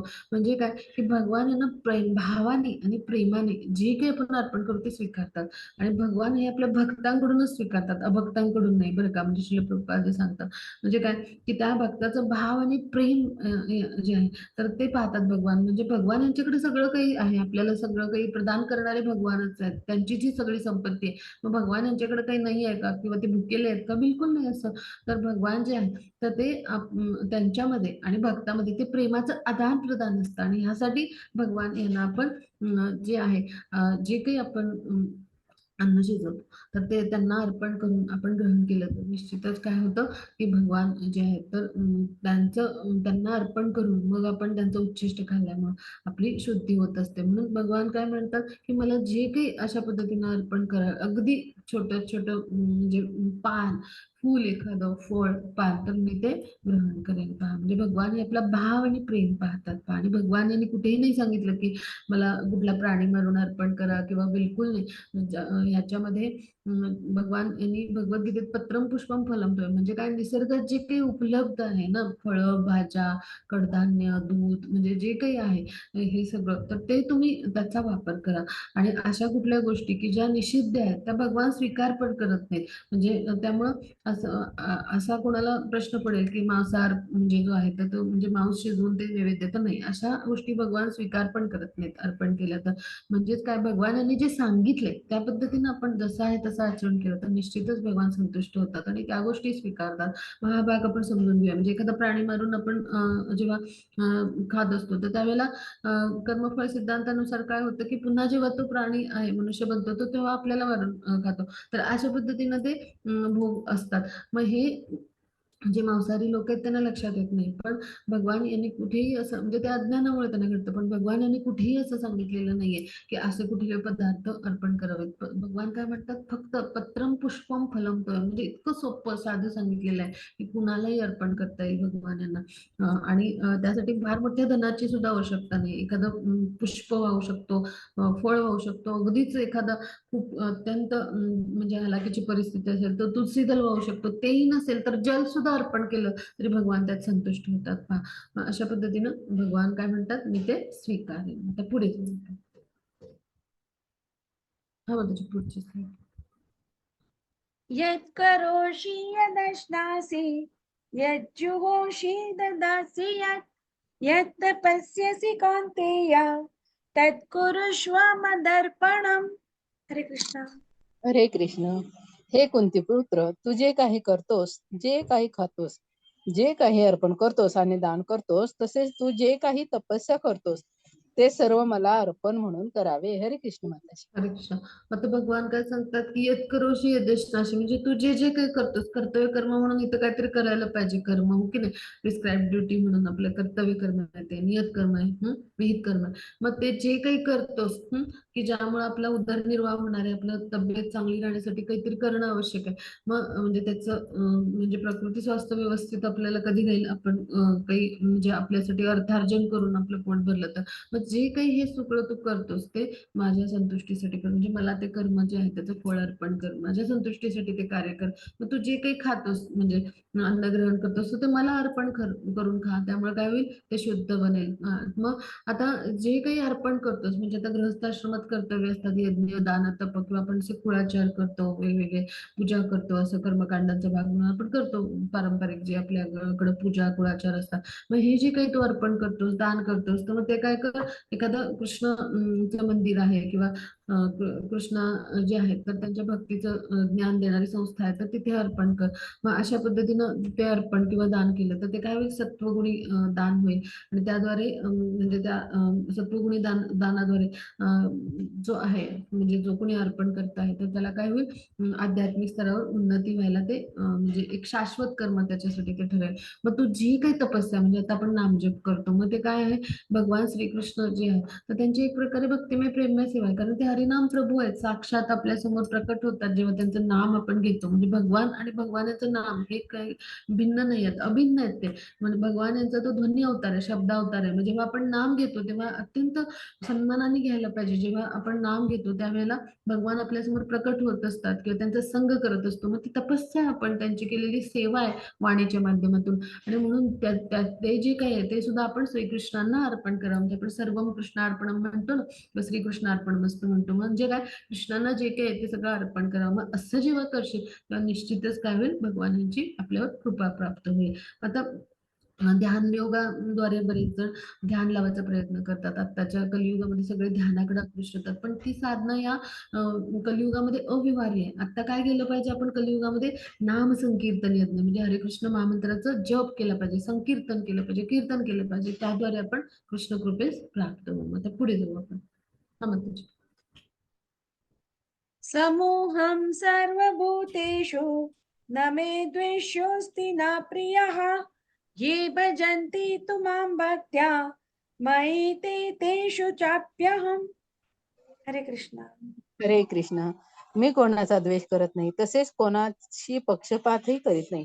सर्वजण मला सारखेच आहेत, परंतु जो कोणी भक्तिभावाने माझी सेवा करतो तो माझा मित्र आहे, माझ्या ठायी स्थित आहे आणि मी सुद्धा त्याचा मित्र आहे. हरे कृष्ण माताजी. हरे कृष्ण. माता भगवान काय म्हणतात, मी कोणाचा द्वेष नाही करत, कोणाचा पक्षपात नाही करत. म्हणजे भगवान जे आहेत ते त्यांचे आपण सगळे जीवात्मक अंश आहोत, सुपुत्र सुपुत्री आहोत. मग भगवान यांचं म्हणजे हे जे आहे तर ते कोणाचा द्वेष नाही करत किंवा कोणाविषयी जास्त प्रेम आहे असं असं पण नसतं. पक्षपातही करत नाहीत. म्हणजे पाऊस कसा सगळ्या म्हणजे वृक्षांवर, सगळ्या तळ्यांमध्ये, सगळ्या सरोवरांमध्ये, सगळ्या पाषाणावर सगळीकडे म्हणजे सारखाच पडतो की नाही. असं नाही पडत एकीकडं 2च थेंब पडले नाही एकीकडं म्हणजे खूप मोठी वर्षा झाली तर असं नाही होत. तर तसंच भगवान जे आहे तर त्यांची जो कोणी भक्तिभावाने सेवा करतो तो भगवान यांचा मित्र आहे. कारण तो भावाच्या स्तरावर भगवान यांची भक्तिमय प्रेममय सेवा करतो. मग भगवान जे आहे तर ते भक्तांवर विशेष कृपा करतात. भक्त हे त्यांना प्रिय असतात. म्हणजे भगवान जे आहे तर ते जे आहेत तर ते भक्तांच्या ठायी परमात्मा म्हणून स्थित असतातच. मग त्या हृदयस्थ परमात्मा म्हणून ते त्याचे मित्र सुद्धा बनतात. म्हणजे अशा पद्धतीने जो भगवान यांची भक्तिमय प्रेममय सेवा करतो तर आणि त्यामुळं भगवान त्याचे मित्र असतात. आणि त्याचबरोबर भगवान जे आहेत तर त्यांचा तो मित्र असतो. कारण भगवान जे आहेत तर त्यांना भक्त हे प्रिय आहेत. म्हणजे भगवान यांना जे आहेत भक्त जे आहेत तर त्यांनी केलेली सेवा जी आहे त्यामध्ये संतुष्ट होतात, त्यामुळे त्यांना ते प्रिय असतात. म्हणजे जसं हिराच्या कोंदण आहे आणि त्याच्यामध्ये म्हणजे सोन्याचं कोंदण आहे आणि त्याच्यामध्ये हिऱ्याची म्हणजे हिरा बसवलाय. तर आता सोन्याचं कोंदण म्हणजे कोण आहे, तर भक्त आहे, भक्ताचं जीवन आहे. आणि हिरा म्हणजे कोण आहे, तर भगवान आहेत. म्हणजे हिऱ्यामुळे शोभा येते त्या भक्ताच्या जीवनाला. आणि त्याचबरोबर भक्ताच्या जीवनामध्ये म्हणजे भगवान असल्यामुळे काय होतं, तर त्याचं जीवन संपन्न बनतं. म्हणजेच अशा पद्धतीनं भक्तिभावाने जो कोणी सेवा करतो तर त्याच्या ठायी भगवान स्थित असतात आणि तो सुद्धा म्हणजे भगवान सुद्धा त्याचे मित्र असतात. म्हणजे अशा पद्धतीने ते प्रेमाचं आदान प्रदान करतं. आता पुढे जाऊ आपण. म्हणजे अशा पद्धतीने भगवान काय आहे, आपले सर्वांचे परोपकारी मित्र आहेत. हा मग अपि चेत् सो दुराचारः भजते मामनन्यभाक् साधुरेव समन्तव्यः सम्यक् व्यवसितो हि सः. हरे कृष्ण. जरी एखाद्याने अत्यंत घृणास्पद कृत्य केली तरी तो भक्ती सेवेत गुंतला असेल तर तो योग्य स्थितीत असल्यामुळे मला त्याला संत मानले पाहिजे. हरे कृष्ण माताजी. हरे कृष्ण. मग आता इथे समजून घेऊया, जर एखाद्यानं अत्यंत घृणास्पद कृत्य केली म्हणजे काय होतं, तर एखादा भक्ती सेवेमध्ये गुंतलेला असतो. म्हणजे कृष्ण भावनेमध्ये तो गुंतलेला आहे. मग त्यानं तो उन्नत झाला अगदी म्हणजे त्या म्हणजे हळूहळू क्रमाक्रमाने ज्ञानाच्या स्तरावर, भक्तीच्या स्तरावर प्रमाणित आध्यात्मिक गुरूंच्या मार्गदर्शनाखाली सेवा करतोय. पण करत असताना सेवा काय होतं, की आपली उपाधियुक्त कर्म असतात आणि भक्तियुक्त कर्म ही समांतर चालतात. उपाधी म्हणजे आपल्याला मनुष्य ही उपाधी, शरीर मिळालंय ना, ही उपाधी आहे आपल्याला. कुणाला कुत्र्याचं शरीर, कुणाला डुकराचं शरीर, म्हणजे ही उपाधी आहे आपल्याला मिळालेली, जीवात्मा म्हणून हे शरीर म्हणजे. मग उपाधियुक्त कर्म म्हणजे कर्तव्य कर्म, आपलं जे काही आपण ते करत असतो. आणि त्याचबरोबर भक्तियुक्त कर्म म्हणजे आपण जे भक्तिमय प्रेममय सेवेचे प्रयत्न, सकाळी उठून जप केला, हो की नाही, विग्रहांची सेवा केली, भागवताचं श्रवण केलं, भक्तांचा संग केला, भगवद्गीता वाचली, म्हणजे हे जे काही आपण प्रयत्न करतो, तर हे सगळं जे आहे, तर हे एक समांतर चाललेलं असतं. मग काय होतं, की मायाशक्ती इतकी प्रबळ आहे, की काही वेळा काय होतं, की जे इंद्रियांचे आवेग आहेत ते न आवरता आल्यामुळे एखाद्या व्यक्तीकडून असं काहीतरी कार्य घडतं, की ज्यामुळे इंद्रिय तृप्ती घडते आणि मग आणि त्यामुळे त्याचं पतन होतं. पण जेव्हा असं घडतं त्यावेळेला तो पुन्हा पूर्ववत येऊन प्रमाणित आध्यात्मिक गुरूंच्या मार्गदर्शनाखाली, म्हणजे आपली चूक जी आहे तर ती समजून घेऊन प्रमाणित आध्यात्मिक गुरूंच्या मार्गदर्शनाखाली पुन्हा तत्परतेने भक्तिमय प्रेममय सेवेचे प्रयत्न दृढनिश्चयाने करत असतो, म्हणजे गुंतलेला असतो. तर मग असा जो व्यक्ती आहे ज्याचं पतन होतं, गुणास्पद काहीतरी कार्य होतं. आता विश्वामित्रांचं कसं झालं, मेनकेमुळे त्यांचं तप भंगलं होतं, म्हणजे पतन झालं होतं, पण पुन्हा त्यांनी तपश्चर्या केली. मग अशा पद्धतीनं जर साधू संत ऋषीमुनींची अवस्था, तर आपल्यासारख्या पतित जीवांची काय कथा, असं घडू शकतं. पण असा जो व्यक्ती आहे तो पुन्हा भक्तिसेवेत गुंतला असेल तर त्याला साधूच समजलं पाहिजे, म्हणजे काय तो भक्तच असतो, उत्तम असं समजलं पाहिजे आणि त्याला संतच मानलं पाहिजे. म्हणजे काय, की अशा पद्धतीनं जो काही व्यक्ती असतो त्याची आपण उपहास नाही केला पाहिजे किंवा त्याला आपण म्हणजे त्याची घृणा नाही केली पाहिजे. तर आपण काय केलं पाहिजे, त्यांचा सन्मान केला पाहिजे. असा व्यक्ती पुन्हा भक्तिमय प्रेममय सेवेमध्ये गुंतलेला असतो आणि त्यामुळे तो भगवानांची सेवा करून भक्तिमय प्रेममय सेवेद्वारे कृष्णाच्या कृपेस प्राप्त होऊ शकतो. जसं आपण जगाई मदाईचं उदाहरण पाहिलं की नाही, म्हणजे ते अत्यंत म्हणजे नीच कर्म करणारे ब्राह्मण होते. पण जेव्हा त्यांनी कृष्णांची शरण म्हणजे चैतन्य महाप्रभूंची शरण ग्रहण केली, तेव्हा ते त्यांचे उत्तम भक्त बनले आणि उत्तम संत बनले. त्यांच्या समाधी आहेत, म्हणजे याच्यावरून आपण समजून घेतलं पाहिजे, की आपण अशा लोकांचा म्हणजे उपहास नाही करायचा, घृणा नाही करायची किंवा निंदा नाही करायची, तर आपण त्यांचा सन्मान करायचा, त्यांना संतच आपण समजलं पाहिजे. आता पुढे जाऊ आपण. थांबा, त्याची पुढची स्लाइड घेऊ. क्षिप्रं भवति धर्मात्मा शश्वच्छान्ति निगच्छति कौन्तेय प्रतिजानीहि न मे भक्ता प्रणश्यति. हरे कृष्णा. हरे कृष्ण. तो त्वरित नीतिमान बनतो आणि शाश्वत शांती प्राप्त करतो. हे कुंतीपुत्र, माझ्या भक्ताचा कधीही नाश होत नाही. निर्भय हो आणि ही घोषणा कर. हरे कृष्ण माताजी. हरे कृष्णा. मग आता तो त्वरित म्हणजे असा जो व्यक्ती आहे तो कृष्णांच्या भक्तिमय प्रेममय सेवेमुळे काय होतो, भक्तीत गुंतलेला असतो, त्वरित नीतिमान बनतो, म्हणजे ते काही त्रुटी असतो ते सुधारतो आणि शाश्वत शांती प्राप्त करतो, म्हणजे आध्यात्मिक ध्येय प्राप्त करतो आणि भगवत धामाची प्राप्ती करू शकतो, म्हणजे कृष्ण कृपेस प्राप्त होतो. आणि म्हणून भगवान काय म्हणतात, की माझ्या भक्ताचा कधीही नाश होत नाही, निर्भयी हो आणि घोषणा कर. आता भगवान असं का सांगतात, तर भगवान जे आहेत तर यांनी काय केलं, स्वतः भगवान प्रतिज्ञा म्हणजे मोडू शकतात. असं उदाहरण म्हणजे जे कुरुक्षेत्र आहे, तर तिथे भीष्मांच्या म्हणजे त्यांनी युद्धात कुठलंही शस्त्र उचलणार नाही अशी प्रतिज्ञा केली होती. पण मी फक्त सारथ्य करेन असं सांगितलं होतं आणि आपली सेना आहे ती कौरवांना दिली होती त्यांनी, दुर्योधनाला. पण झालं काय, की भीष्मांच्यावर त्यांनी काय केलं, अर्जुनाच्या रथाचं चाक काढलं आणि ते घेऊन धावून गेले, म्हणजे आपली प्रतिज्ञा मोडली, शस्त्र उचललं. म्हणजे भगवान एक वेळ आपली प्रतिज्ञा मोडतात, पण भक्तांना दिलेलं जे वचन आहे ते भगवान कधीही मोडत नाहीत. त्या वचनाचं पूर्ती होण्यासाठी भगवान जे आहेत ते सगळं काही सहकार्य करतात आणि स्वतः म्हणजे त्या गोष्टीमध्ये भगवान जे असतात ते भक्तांसाठी सतत उभे राहतात. म्हणजे अशा पद्धतीनं भगवान असे धावून येणारे आहेत भक्तांसाठी. आणि म्हणून भगवान जे आहेत तर ते आपल्या भक्ताला म्हणजे अर्जुनाला सांगतात, की तू काय कर, निर्भय हो आणि घोषणा कर. काय कर, की माझ्या भक्तांचा कधीही नाश होत नाही. न मे भक्त प्रणश्यती. सगळ्यांनी लक्षात ठेवूया, की ज्याच्या जीवनामध्ये कृष्ण आले किंवा कृष्णांचं नाम ज्यांनी एकदा जरी घेतलंय तर त्याचा कधीही नाश होणार नाही. का, तर भगवान आपल्या भक्तांचा कधीही नाश होऊ देत नाहीत. त्यांच्यासाठी धावून येतात. जसे इथे चित्रात पहा, प्रल्हादांसाठी म्हणजे खांबामधून भगवान प्रकट झाले आणि हिरण्यकश्यपूचा त्यांनी वध केला. म्हणजे असे भगवान आहेत. भक्तवत्सल, म्हणजे भगवान यांना भक्तांविषयी प्रेम आहे. त्यांच्याविषयी म्हणजे धावून येणारे भगवान आहेत आणि भक्तांच्या प्रतिज्ञा आहेत. तर ते जपणारे भक्तांचे शब्द जे आहेत ते जपायला मदत करणारे भगवान आहेत आणि असे जे भगवान आहेत ते भक्तांचा कधीही नाश होऊ देत नाहीत. आणि म्हणून भगवान काय म्हणतात, निर्भयी हो आणि घोषणा कर. काय घोषणा कर? नमे भक्त प्रणश्यती. सगळ्यांनी लक्षात ठेवा, माझ्या भक्तांचा कधीही नाश होत नाही. म्हणून आजपासून सगळ्यांनी भगवानांची भक्ती करायला सुरुवात करूया. म्हणजे निश्चितच भगवानांची कृपा प्राप्त होईल आपल्याला. आता पुढे जाऊ आपण. हा म्हणते. मामी पार्थ व्यपाश्रित्य येऽपि स्युः पापयोनयः स्त्रियो वैश्यास्तथा क्षूद्रः तेऽपि यान्तीं परां गतिम्. हरे कृष्ण. हरे कृष्ण. हे पृथाच्या पुत्रा, जे माझा आश्रय घेतात, जरी ते निम्न जन्माचे असले तरी स्त्रिया, वैश्य, व्यापारी तसेच शूद्र कामगार सर्वोच्च स्थानापर्यंत पोहोचू शकतात. हरे कृष्ण माताजी. हरे कृष्ण. आता ते काय म्हणतात की पृथाचा पुत्र, म्हणजे पृथा हे कुंतीचं नाव आहे. मग कुंतीचा पुत्र म्हणजे अर्जुन. तर ते काय म्हणतात की माझा जे कोणी आश्रय घेतात, म्हणजे भगवानांची भक्तिमय प्रेममय सेवेद्वारे भगवान यांची जी अशा पद्धतीने कृपा संपादन करतात, भगवान यांच्या आश्रयाला जातात, त्यांना शरण जातात, प्रमाणित आध्यात्मिक गुरूंच्या मार्गदर्शनाखाली मार्गदर्शन घेतात. मग ते जरी निम्न जन्माचे, तर निम्न जन्म म्हणजे काय, स्त्रिया, वैश्य, शूद्र जे आहेत, तर हे निम्न जन्म म्हणजे काय, त्यांना हीन नाही लेखलेलं. तर वर्णाश्रम व्यवस्था जी आहे, तर ती त्यानुसार त्या वर्णाश्रम व्यवस्थेमध्ये स्त्रिया येत नाहीत, त्यांचा सहभाग नाही. स्त्रियांना स्त्री धर्म असतो आणि म्हणून त्या खालोखाल स्त्रियांचं स्थान आहे, अशा अर्थाने स्त्रिया म्हटले.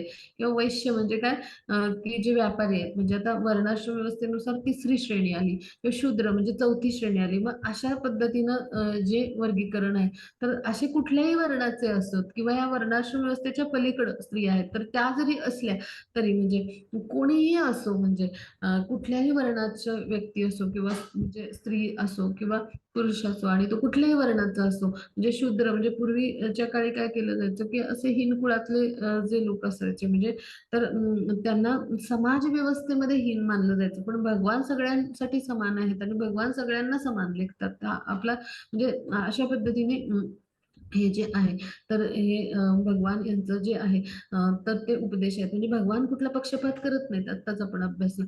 मग त्यामुळं ह्या सगळ्या म्हणजे हे जे सगळे आहेत, ह्यातल्या कुणीही भगवान यांची भक्तिमय प्रेममय सेवा करून भगवान यांना शरण जाऊन त्यांच्या आश्रयाला येऊन प्रमाणित आध्यात्मिक गुरूंच्या मार्गदर्शनाने काय करू शकतात, सर्वोच्च स्थानापर्यंत म्हणजे भगवत धामाची प्राप्ती करू शकतात. पहा, म्हणजे ह्यासाठी कुठलीही अडकाठी नाहीये आणि हे स्वतः भगवान सांगतात. पहा, म्हणजे अशा पद्धतीनं कुणीही असो, तर त्याला भगवत धामाची प्राप्ती होऊ शकते.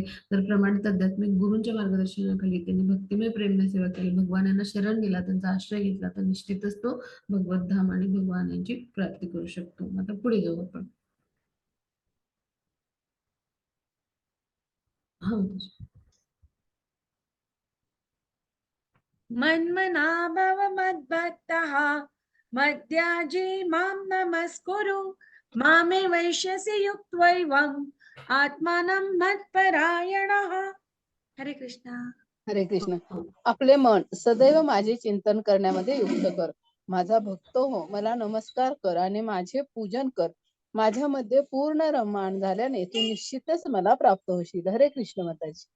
हरे कृष्ण. माता भगवान काय म्हणतात की मन्मनाभव मद्भक्तो, माझं म्हणजे तुझं मन आहे ते माझ्यामध्ये काय कर, तर माझ्या चिंतनामध्ये युक्त कर, सदैव माझं चिंतन आहे. मग परत काय ते म्हणतात की मद्याजी माम नमस्कार, मला नमस्कार कर. मग अशा पद्धतीनं माझा भक्त हो, म्हणजे आणि काय कर, मला मला नमस्कार कर, माझं पूजन कर.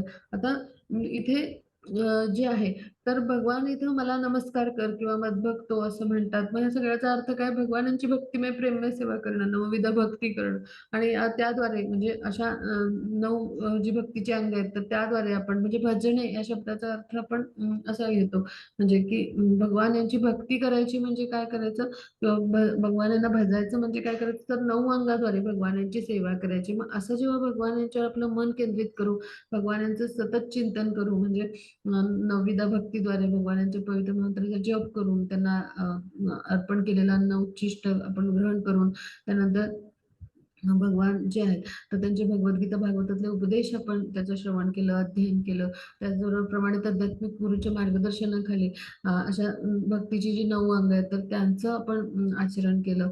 मग त्याचबरोबर शास्त्राच्या विधिविधानांचं पालन केलं. एकादशी सारखी व्रत, उपवास असे केले. तर अशा पद्धतीनं पूर्ण भगवानांच्या सेवेमध्ये नियुक्त व्हायचं. त्यांना नमस्कार करायचा, त्यांचं पूजन करायचं, त्यांच्यामध्ये पूर्ण रममाण झालं तर निश्चितच आपल्याला भगवानांची प्राप्ती होईल असं भगवान म्हणतात. म्हणजे इथं भगवान आपल्याला खात्री देतात की कशा पद्धतीनं माझी प्राप्ती होऊ शकते. म्हणजे भगवान यांच्यापर्यंत पोहोचायचा हा मार्ग आहे पहा. मग आपण नक्कीच भगवानांच्या श्याम सुंदर रूपावर अशा ध्यान केलं आणि त्यांची भक्तिमय प्रेममय सेवा केली तर आपल्याला भगवान यांची प्राप्ती होऊ शकेल, भगवत कृपा प्राप्त होऊ शकेल. आता पुढे जाऊ आपण.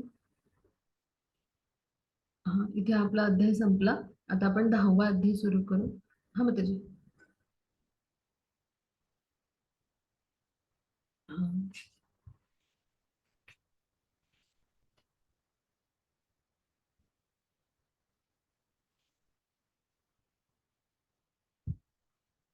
हा, मग आता 10व्या अध्यायाचं नाव काय आहे तर विभूती योग असं आहे. तर विभूती म्हणजे काय तर भगवानांची विलक्षण ऐश्वर्य. म्हणजे आपण आता भगवानांच्या शक्ती पाहिल्या 7व्या अध्यायात. मग विभूती म्हणजे काय विलक्षण ऐश्वर्य कोणती कोणती आहे म्हणजे भगवान यांची म्हणजे संपत्ती कोणती आहेत, ऑप्युलन्सेस आपण म्हणतो आणि ते कसे प्रकट होतात निसर्गामध्ये ते आपण आता पाहणार आहोत. आता पुढे जाऊ आपण. हा मग त्याच्या हा, श्री श्री राधा गोविंद आणि श्रील प्रभुपाद यांच्या चरणी साष्टांग वंदन करून त्यांच्या आनंदासाठी आपण ही सेवा त्यांच्या चरणी समर्पित करूया. हे श्री श्री म्हणजे जे आहे तर हे जगन्नाथ जी आहेत त्यांच्या आरचे विग्रह आहेत. जगन्नाथपुरी जी आहे ना तर तिथे हे जे आहेत हे बलदेव म्हणजे हे जे गोरे आहेत ते बलरामजी किंवा बलदेव ह्या सुभद्रा मैया आहेत. सुभद्रा ही कृष्णाची बहीण आणि हे श्रीकृष्ण तर असे आरचे विग्रह आहेत. आणि ही जगन्नाथपुरीला ही यात्रा आहे आता जवळ आली. पुढच्याच महिन्यात असते 5 जुलैमध्ये. नंतर खूप सुंदर अशी ही यात्रा असते आणि अशा पद्धतीनं कलियुगामध्ये अवतरलेले प्रकट झालेले भगवान म्हणजे जगन्नायक जगतपती म्हणजे जगन्नाथजी आहेत. भगवान जगन्नाथजी की जय हो. आता आपण पुढे जाऊ. हा म्हणते.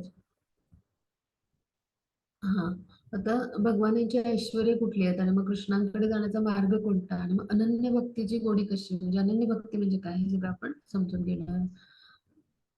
हा मग हा, मग ते आता 9व्या अध्यायाचं आपण हे सगळं सार आता समजून घेतलं. मग आता कृष्ण म्हणजे कसं आहे तर अज्ञात आहेत. मग सर्वांचा उगम म्हणजे सर्व म्हणजे सगळ्यांच्या उगमाचं कारण कृष्ण आहेत. मग शुद्ध भक्तीचं सार काय म्हणजे तेच भगवद्गीतेचं सार आहे. मग अर्जुनाने कृष्णांना आता स्वीकारले ते सर्वोच्च म्हणजे परमपुरुष आहेत म्हणून त्यांचं सर्वोच्च पद स्वीकारले आणि ते गुरु शिष्य परंपरा स्थापित झाली पहा.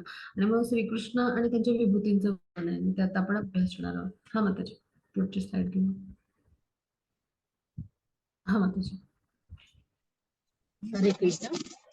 10.1 श्री भगवान म्हणाले, हे महाभाऊ अर्जुना, पुन्हा ऐक. तू माझा प्रिय मित्र असल्यामुळे तुझ्या हितार्थ मी तुला हे ज्ञान प्रदान करेन, जे मी पूर्वी सांगितलेल्या ज्ञानापेक्षाही श्रेष्ठ आहे. हरे कृष्ण माता. हरे कृष्ण. आता भगवान काय म्हणतात की तू माझा प्रिय मित्र म्हणजे असं जवळचा सखा आहेत आणि म्हणून तुला मी आता हे सगळं ज्ञान सांगतो. म्हणजे काय की हे सगळं ज्ञान मी तुला का देईन तर तू माझा जवळचा सखा मित्र आहेस. म्हणजे आपल्या जवळच्या मित्रालाच आपण कोणीतरी ज्ञान देतो की नाही. आणि त्याचबरोबर तुझं माझ्यावर प्रेम आहे. प्रिय मित्र म्हणजे काय प्रेम आहे. भगवान यांच्यावर प्रेम आहे श्रीकृष्णांच्यावर अर्जुनाचं म्हणजे तो त्यांचा सखा आहे मित्र आहे. ह्या भावाने प्रेम करतो. त्याचबरोबर भक्त म्हणून त्यांचा म्हणजे तो प्रेम करतो. त्यांचा अंतरंग पार्षद असं उच्च कोटीचा भक्त आहे अर्जुन. आणि मग त्यामुळे तुझ्या हितासाठी मी हे सगळं ज्ञान तुला देतो आणि ते आधीच्या ज्ञानापेक्षा श्रेष्ठ आहे. म्हणजे भगवान हे षडैश्वर्याने युक्त आहे. मग आता अर्जुनाला ऐश्वर्य सांगतात आणि आपल्या कार्याचं गोपनीय ज्ञान देतात की 7व्या अध्यायात निर्णय शक्ती अभ्यासल्या. मग आता ऐश्वर्य जे आहे तर ती भगवान सांगतात. म्हणजे जो कोणी दृढ निश्चयनं भक्तिमय प्रेममय सेवेमध्ये स्थित व्हायचा प्रयत्न करतो मग त्याला शक्ती सांगितली. आता विभूती म्हणजे ही सगळी ऐश्वर्य भगवान सांगतात की ज्याद्वारे भगवान यांच्याविषयी आपण जेवढं जितकं श्रवण करू अशा पद्धतीने त्यांची ऐश्वर्य त्यांच्या लीला तेवढे आपण म्हणजे भगवत कथेचं जेवढं श्रवण करू भगवत लीलेचं तेवढं आपण भगवान यांच्याविषयी म्हणजे काय होतं तर त्यांच्याविषयी आपण श्रद्धेमध्ये स्थित होतो किंवा श्रद्धा आपली दृढ होते आणि त्यामुळे कृष्ण भावनेमध्ये काय होतो, आपण उन्नत होतो. म्हणजे अशा पद्धतीनं भगवत कथा, हरिकथा आपण म्हणून ऐकली पाहिजे. भगवानांच्या लीला, ऐश्वर्य किंवा नाम, गुण, रूप ह्याचं आपण श्रवण केलं पाहिजे. त्यामुळे काय होतं, आपण आपला भक्तिभाव वाढतो. आपण भक्तिमय सेवेमध्ये दृढ होतो आणि भक्तिमय प्रेममय सेवेमध्ये दृढ झालो की आपण काय होतो, भक्ती मार्गावर उन्नत होतो. आपली श्रद्धा दृढ होते आणि त्याद्वारे आपण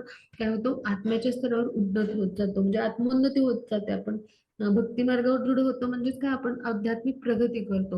मग भगवान म्हणतात, तू मला प्रिय असल्यामुळे मी तुला हितार्थ आता ज्ञान देणार आहे. म्हणजे आता अर्जुनाला हे सगळं ज्ञान भगवान देणार आहेत. मग आता हे सगळं कोणतं ज्ञान आहे ते आपण ते सगळं आता श्रवण करणार आहोत, की जे इतर आतापर्यंत अभ्यासलेल्या ज्ञानापेक्षा श्रेष्ठ आहे. तर पुढे जाऊ आपण.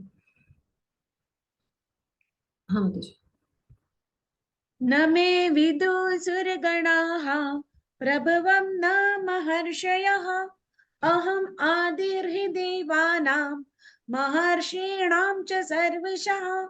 हे हरे कृष्ण. हरे कृष्ण. माझी उत्पत्ती किंवा ऐश्वर्य देवतांना कळत नाही, तसेच महर्षींनाही कळत नाही, कारण सर्व प्रकारे देवतांचे आणि महर्षींचे मूळ मीच आहे. 10.3 मध्ये भगवंत सांगतात, सर्व मनुष्यांमध्ये मोहरहित झालेला जो मनुष्य मला जन्मा अनादी सर्व जगताचा स्वामी म्हणून जाणतो, तोच केवळ सर्व पापापासून मुक्त होतो. हरे कृष्ण माताजी. हरे कृष्ण. मग आता भगवान काय म्हणतात, माझी उत्पत्ती ऐश्वर्य देवतांना कळत नाही. म्हणजे आता ब्रह्मसंहितेत सांगले श्रीकृष्ण स्वयं परमेश्वर आहेत. मग त्यांच्या इतकं श्रेष्ठ पण कोणी नाही आणि त्यांच्या पेक्षा म्हणजे सर्वोच्च नियंत्रण करणारं पण कोणी नाही. म्हणजे सगळ्या कारणाचं कारण भगवान आहेत. आता भगवान हेच देवदेवता महर्षी या सगळ्यांचा म्हणजे निर्मितीचं कारण आहेत. आपल्या सर्वांचे तसंच या सगळ्यांच्या निर्मितीचं कारण भगवान आहेत. मग देवदेवता महर्षी सुद्धा मोठमोठे जे आहेत ते श्रीकृष्णांना जाणू नाही शकत किंवा त्यांचं नाम किंवा स्वरूप समजू नाही शकत. म्हणजे मग आपल्यासारखे जे पृथ्वी आता जर पाहिली तर या ब्रह्मांडामध्ये इतके ग्रह आणि इतके तारे आहेत की त्यामध्ये एक छोटासा टिंब जर आपण काढला तर एवढं पृथ्वीचं स्थान आहे. मग आपल्या ह्या एवढ्या छोट्याशा सूक्ष्म ग्रहावरचे आपल्यासारखे जे तर्क वितर्क करणाऱ्या तथाकथित विद्वानाविषयी आपण काय बोलू शकतो. म्हणजे जे भगवान आहेत तर त्यांना जाणण्यासाठी म्हणजे विद्वत्ता ही पात्रता नाही असू शकत. म्हणजे भगवान या पृथ्वी तलावर कसं येतात मनुष्य रूपात आणि कशा लीला करतात हे समजण्यासाठी केवळ पुस्तकी डिग्र्या किंवा पुस्तकी पदव्या आपण घेऊन ती पात्रता नाही असू शकणार विद्वत्ता ही. मग आता देवदेवता महर्षींना इतकं उन्नत ज्ञान, आध्यात्मिक ज्ञान प्राप्त करून त्यांनी भगवान श्रीकृष्णांना जाणण्याचा प्रयत्न केला तरी त्यांना जमलं नाही, त्यांना अपयश आलं. म्हणजे मोठमोठे देव सुद्धा भगवान यांना जाणण्यास असमर्थ ठरले. म्हणजे याच्यावरून आपण काय समजून घेऊ की आपली जी इंद्रिय आहेत ती भौतिक आहेत, म्हणजे अपूर्ण आहेत इंद्रिय आणि त्याची पराकाष्ठा आणि तर्क करून आपण म्हणजे भौतिक प्रकृतीच्या 3 गुणांनी प्रकटच होत नाही. असे कोण आहेत, भगवान आहेत, पूर्णतः आध्यात्मिक आहेत. अशा मानसिक म्हणजे तर्काने, कल्पनेने जी गोष्ट पूर्णतः आध्यात्मिक आहे आणि जी भौतिक प्रकृतीच्या 3 गुणांनी प्रकट होत नाही, तर तिची आपण कल्पना तरी करू शकतो का? नाही करू शकणार. कारण आपल्या म्हणजे जे मन आहे तर त्या किंवा आपली जी बुद्धी आहे तर त्याला म्हणजे जे आहेत त्या मर्यादा आहेत. आपली इंद्रिय ती अपूर्ण आहेत आणि म्हणून भगवान जे आहेत तर त्यांना कुणाला असं जाणता नाही येणार, सगळे अपयशी ठरले. मग आता ज्याला कुणाला भगवान यांना जाणायचंय म्हणजे परम सत्य म्हणजे भगवान आहे, मग त्यांना जाणायचंय, पुरुषोत्तम भगवान म्हणून ज्यांना जाणायचंय तर त्या मनुष्याने काय केलं पाहिजे की भगवान जे आहेत तर त्यांना भगवद्गीतेतल्या आणि भागवतातल्या उपदेशांचं अध्ययन करून जाणलं पाहिजे. म्हणजे भगवान स्वतः काय सांगतात, माझं सच्चिदानंद स्वरूप जे आहे श्रीकृष्णांचं संपूर्ण शाश्वत आनंदाने भरलेलं ज्ञानाने युक्त असं स्वरूप भगवद्गीतेतले आणि भागवतातले उपदेशांचं अध्ययन करूनच मला कुणी वस्तुतः जाणू शकतं. मग हे सगळं जे आहे तर ते ऋषीमुनी किंवा जे आहेत महर्षी यांनी जाणलेलं आहे आणि म्हणून ते सुद्धा श्रीकृष्णांचा परमसत्य म्हणून म्हणजे सर्वोच्च नियंत्रक पुरुषोत्तम भगवान म्हणून स्वीकार करतात. म्हणजे असे भगवान यांना शरण गेलेले भक्तच त्यांना जाणू शकतात की भगवान अशा पद्धतीने असाधारण लीला करतात आणि ते पृथ्वी तलावर येतात आणि या लीला करणारे हे दुसरे तिसरे कुणी नसून भगवान स्वयं आहेत, श्रीकृष्णच आहेत. हे जेव्हा कधी एखादा भक्त जाणतो तेव्हा तो अशा ब्रह्मस्वरूपाकडे भगवान यांच्या लक्ष देत नाही. कारण तो पूर्णतः भगवान यांना शरण गेलेला असतो. त्यांच्यावर त्याची श्रद्धा असते आणि त्यामुळं त्याला श्रीकृष्णाविषयीचं ज्ञान होतं आणि असा भक्तच भगवान यांना जाणतो. त्याला फरक कळतो आत्मा, परमात्मा म्हणजे काय आणि भगवान कोण आहेत, आपले स्वामी आहेत, आपण त्यांचे नित्य दास आहोत, हे सगळं समजतं त्याला आणि म्हणून तो भगवान यांची म्हणजे काय आहे तर आराधना करतो, त्यांना शरण जातो, त्यांची भक्तिमय, प्रेममय सेवा करतो. मग अशाच पद्धतीने हे महर्षी जे आहेत तर ते त्या सत्याचा स्वीकार करतात आणि म्हणून मग भगवान काय म्हणतात, माझी उत्पत्ती आणि ऐश्वर्य देवतांना पण कळत नाही, महर्षींना पण कळत नाही आणि मग ह्या सगळ्याचं मूळ कोण आहे, मीच आहे. म्हणजे आपण कोणी मानसिक तर्काने, बुद्धीने किंवा विद्वत्ता प्राप्त झाली आपल्याला भौतिक जगतातली म्हणून कधी भगवंतांना नाही जाणू शकणार. आपल्या भौतिक इंद्रियांच्या म्हणजे पराकाष्ठा करून सुद्धा आपल्याला जाणता येणार नाही. त्यासाठी काय पाहिजे, म्हणजे भक्तीचे नेत्रच हवेत आणि प्रेमाचं अंजन हवं, तेव्हा आपल्याला जाणता येईल. आता इथे चित्रात पहा, जेव्हा भगवान जे आहेत त्यांचा अवतार होणार होता गोकुळी, तेव्हा देवकी माता जेव्हा गर्भिणी होत्या, तर त्यावेळेला हे सगळे देवदेवता वेगवेगळ्या रूपामध्ये यायचे. त्यांना त्यांच्या भेटीला त्यांचं जाणं येणं सगळ्या देवदेवतांचं असे आणि जेव्हा त्यांचा जन्म होणार होता, तेव्हा हे सगळे वाट पाहत होते पहा, म्हणजे भगवानांच्या अवताराची. मग आता सगळ्या मनुष्यामध्ये मोहरहित झालेला जो मनुष्य आहे तोच भगवान यांना जाणतो. अजन्मा, अनादी किंवा जगताचे स्वामी भगवान आहेत आणि मग तो केवळ म्हणजे तो त्यावेळेला पापापासून मुक्त होतो. म्हणजे काय, की जेव्हा एखाद्या व्यक्तीला कळतं की भगवान हेच आपले स्वामी आहेत आणि भगवान हेच कसे आहेत तर अजन्मा, अनादी म्हणजे पूर्वीपासून उपस्थित असलेले सगळ्या जगाचे स्वामी, परमपुरुष, सर्व कारणांचे कारण, अजन्मा म्हणजे कधी त्यांना म्हणजे जन्म नाही किंवा मृत्यू नाही असे, म्हणजे भगवान हे पूर्णतः आध्यात्मिक पुराण पुरुष आहेत, आदी पुरुष आहेत.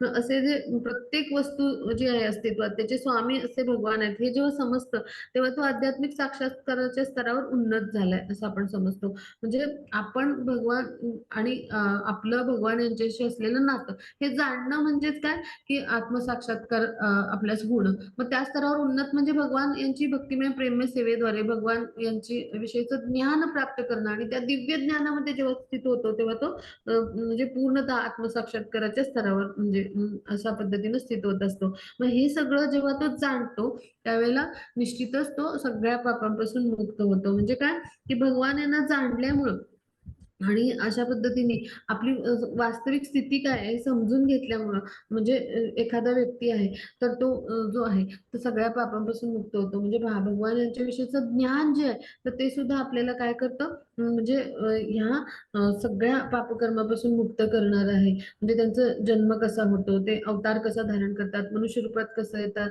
आणि त्याद्वारे कर्म कसं करतात, हे सगळं एखादा भक्तच जाणू शकतो आणि श्रीकृष्णांच्या मार्गदर्शनाखाली केली जाणारी जी कर्म असतात त्याच्याकडून म्हणजे ती दिव्य भक्तिमय प्रेममय सेवाच असते त्याची आणि ती कर्म सुद्धा दिव्य आध्यात्मिक स्तरावरच होतात आणि त्यामुळे कुठल्या भौतिक परिणामाने ती अशुद्ध होत नाही.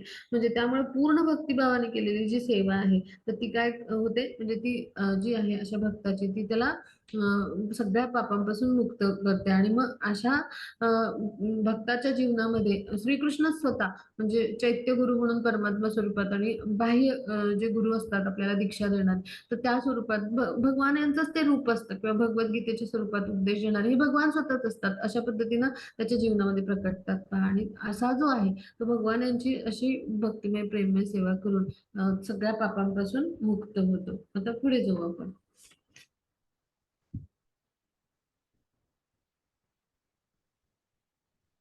हा हरे कृष्ण. सप्तऋषीगण आणि त्यांच्या पूर्वीचे 4 महर्षी तसेच मानव जातीचे प्रजापती माझ्या मनापासून निर्माण होतात, म्हणजे माझ्यापासून उत्पन्न होतात आणि विविध लोकांवरील निवास करणारे सर्व जीव त्यांच्यापासून उत्पन्न होतात. हरे कृष्ण माताजी. हरे कृष्ण.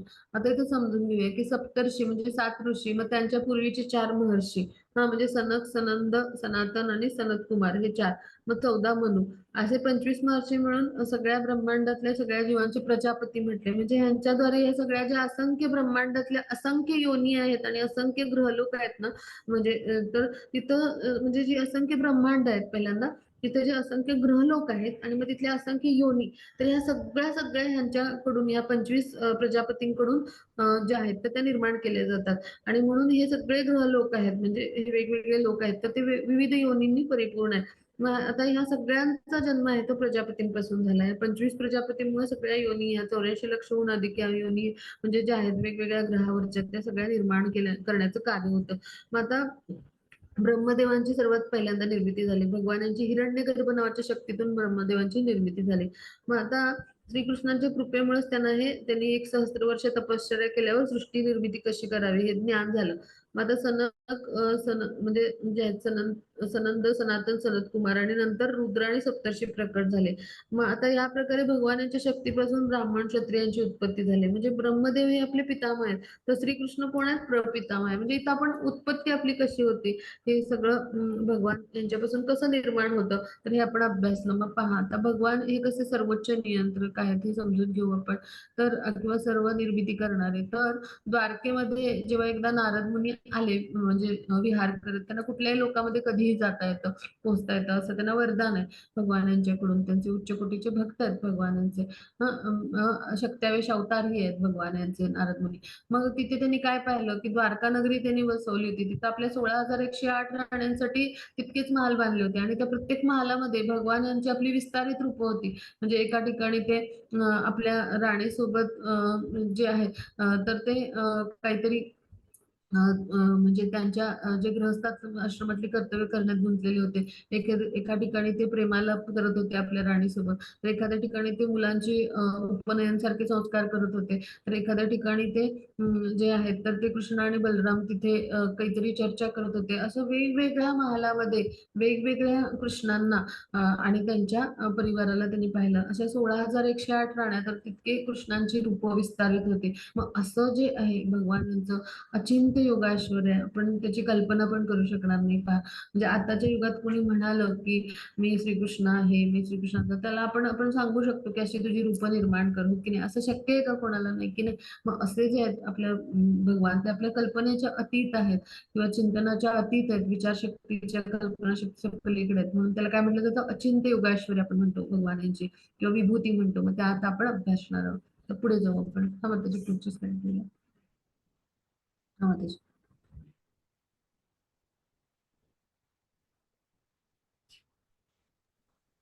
हरे कृष्ण मध्ये एतां विभूतिं योगं च मम यो वेत्ति तत्त्वतः सोऽविकल्पेन योगेन युज्यते नात्र संशयः.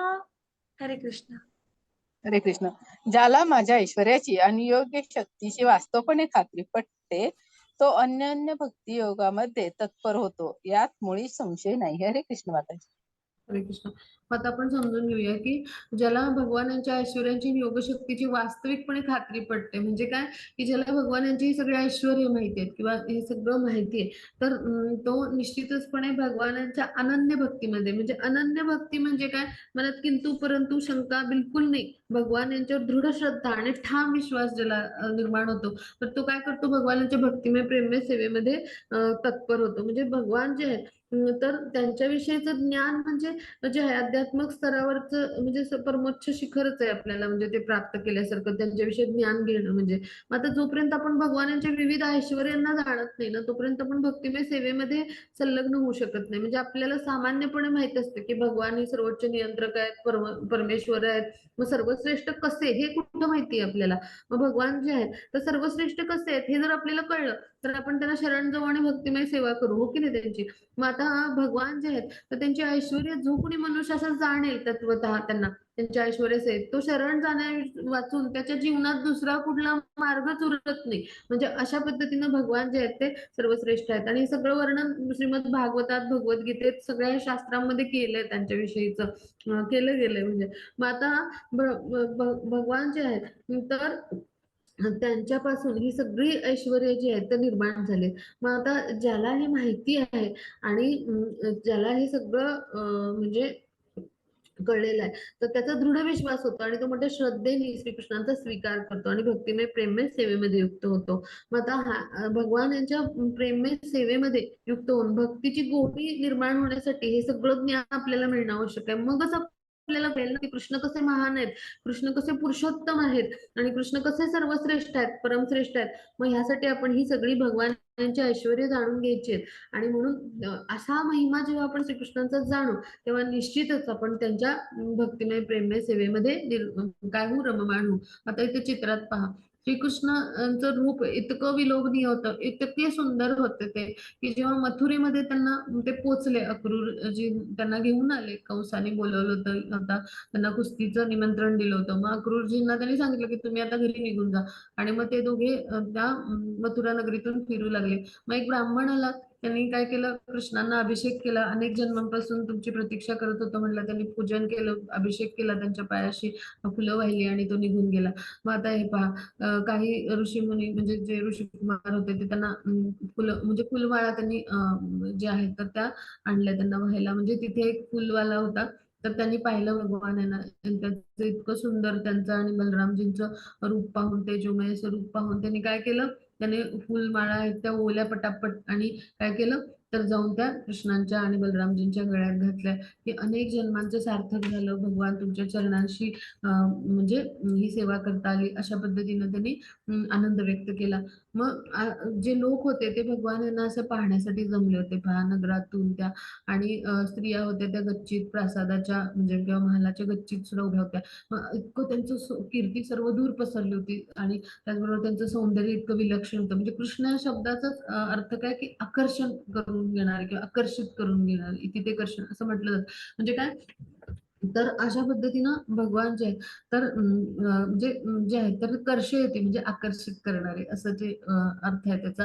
तर म्हणजे कृष्ण या शब्दाचा, तर म्हणजे कृष्ण या शब्दाचाच अर्थ काय, तर आकर्षित करणारे असं भगवान यांचं रूप होतं. मग जो कोणीही भगवान यांची यांना जाणतो आणि त्यांचे ऐश्वर्य समजतो, तर त्यांना मनात कसलीही शंका परंतु न ठेवता, की भगवान हेच सर्वश्रेष्ठ असे परमेश्वर आहेत, सर्वोच्च नियंत्रक आहेत, पुरुषोत्तम आहेत, हे जाणून तो भक्तियोगामध्ये तत्पर होतो. म्हणजे काय, त्वरित तो भक्तिमय प्रेममय सेवेमध्ये स्वतःला समर्पित करतो.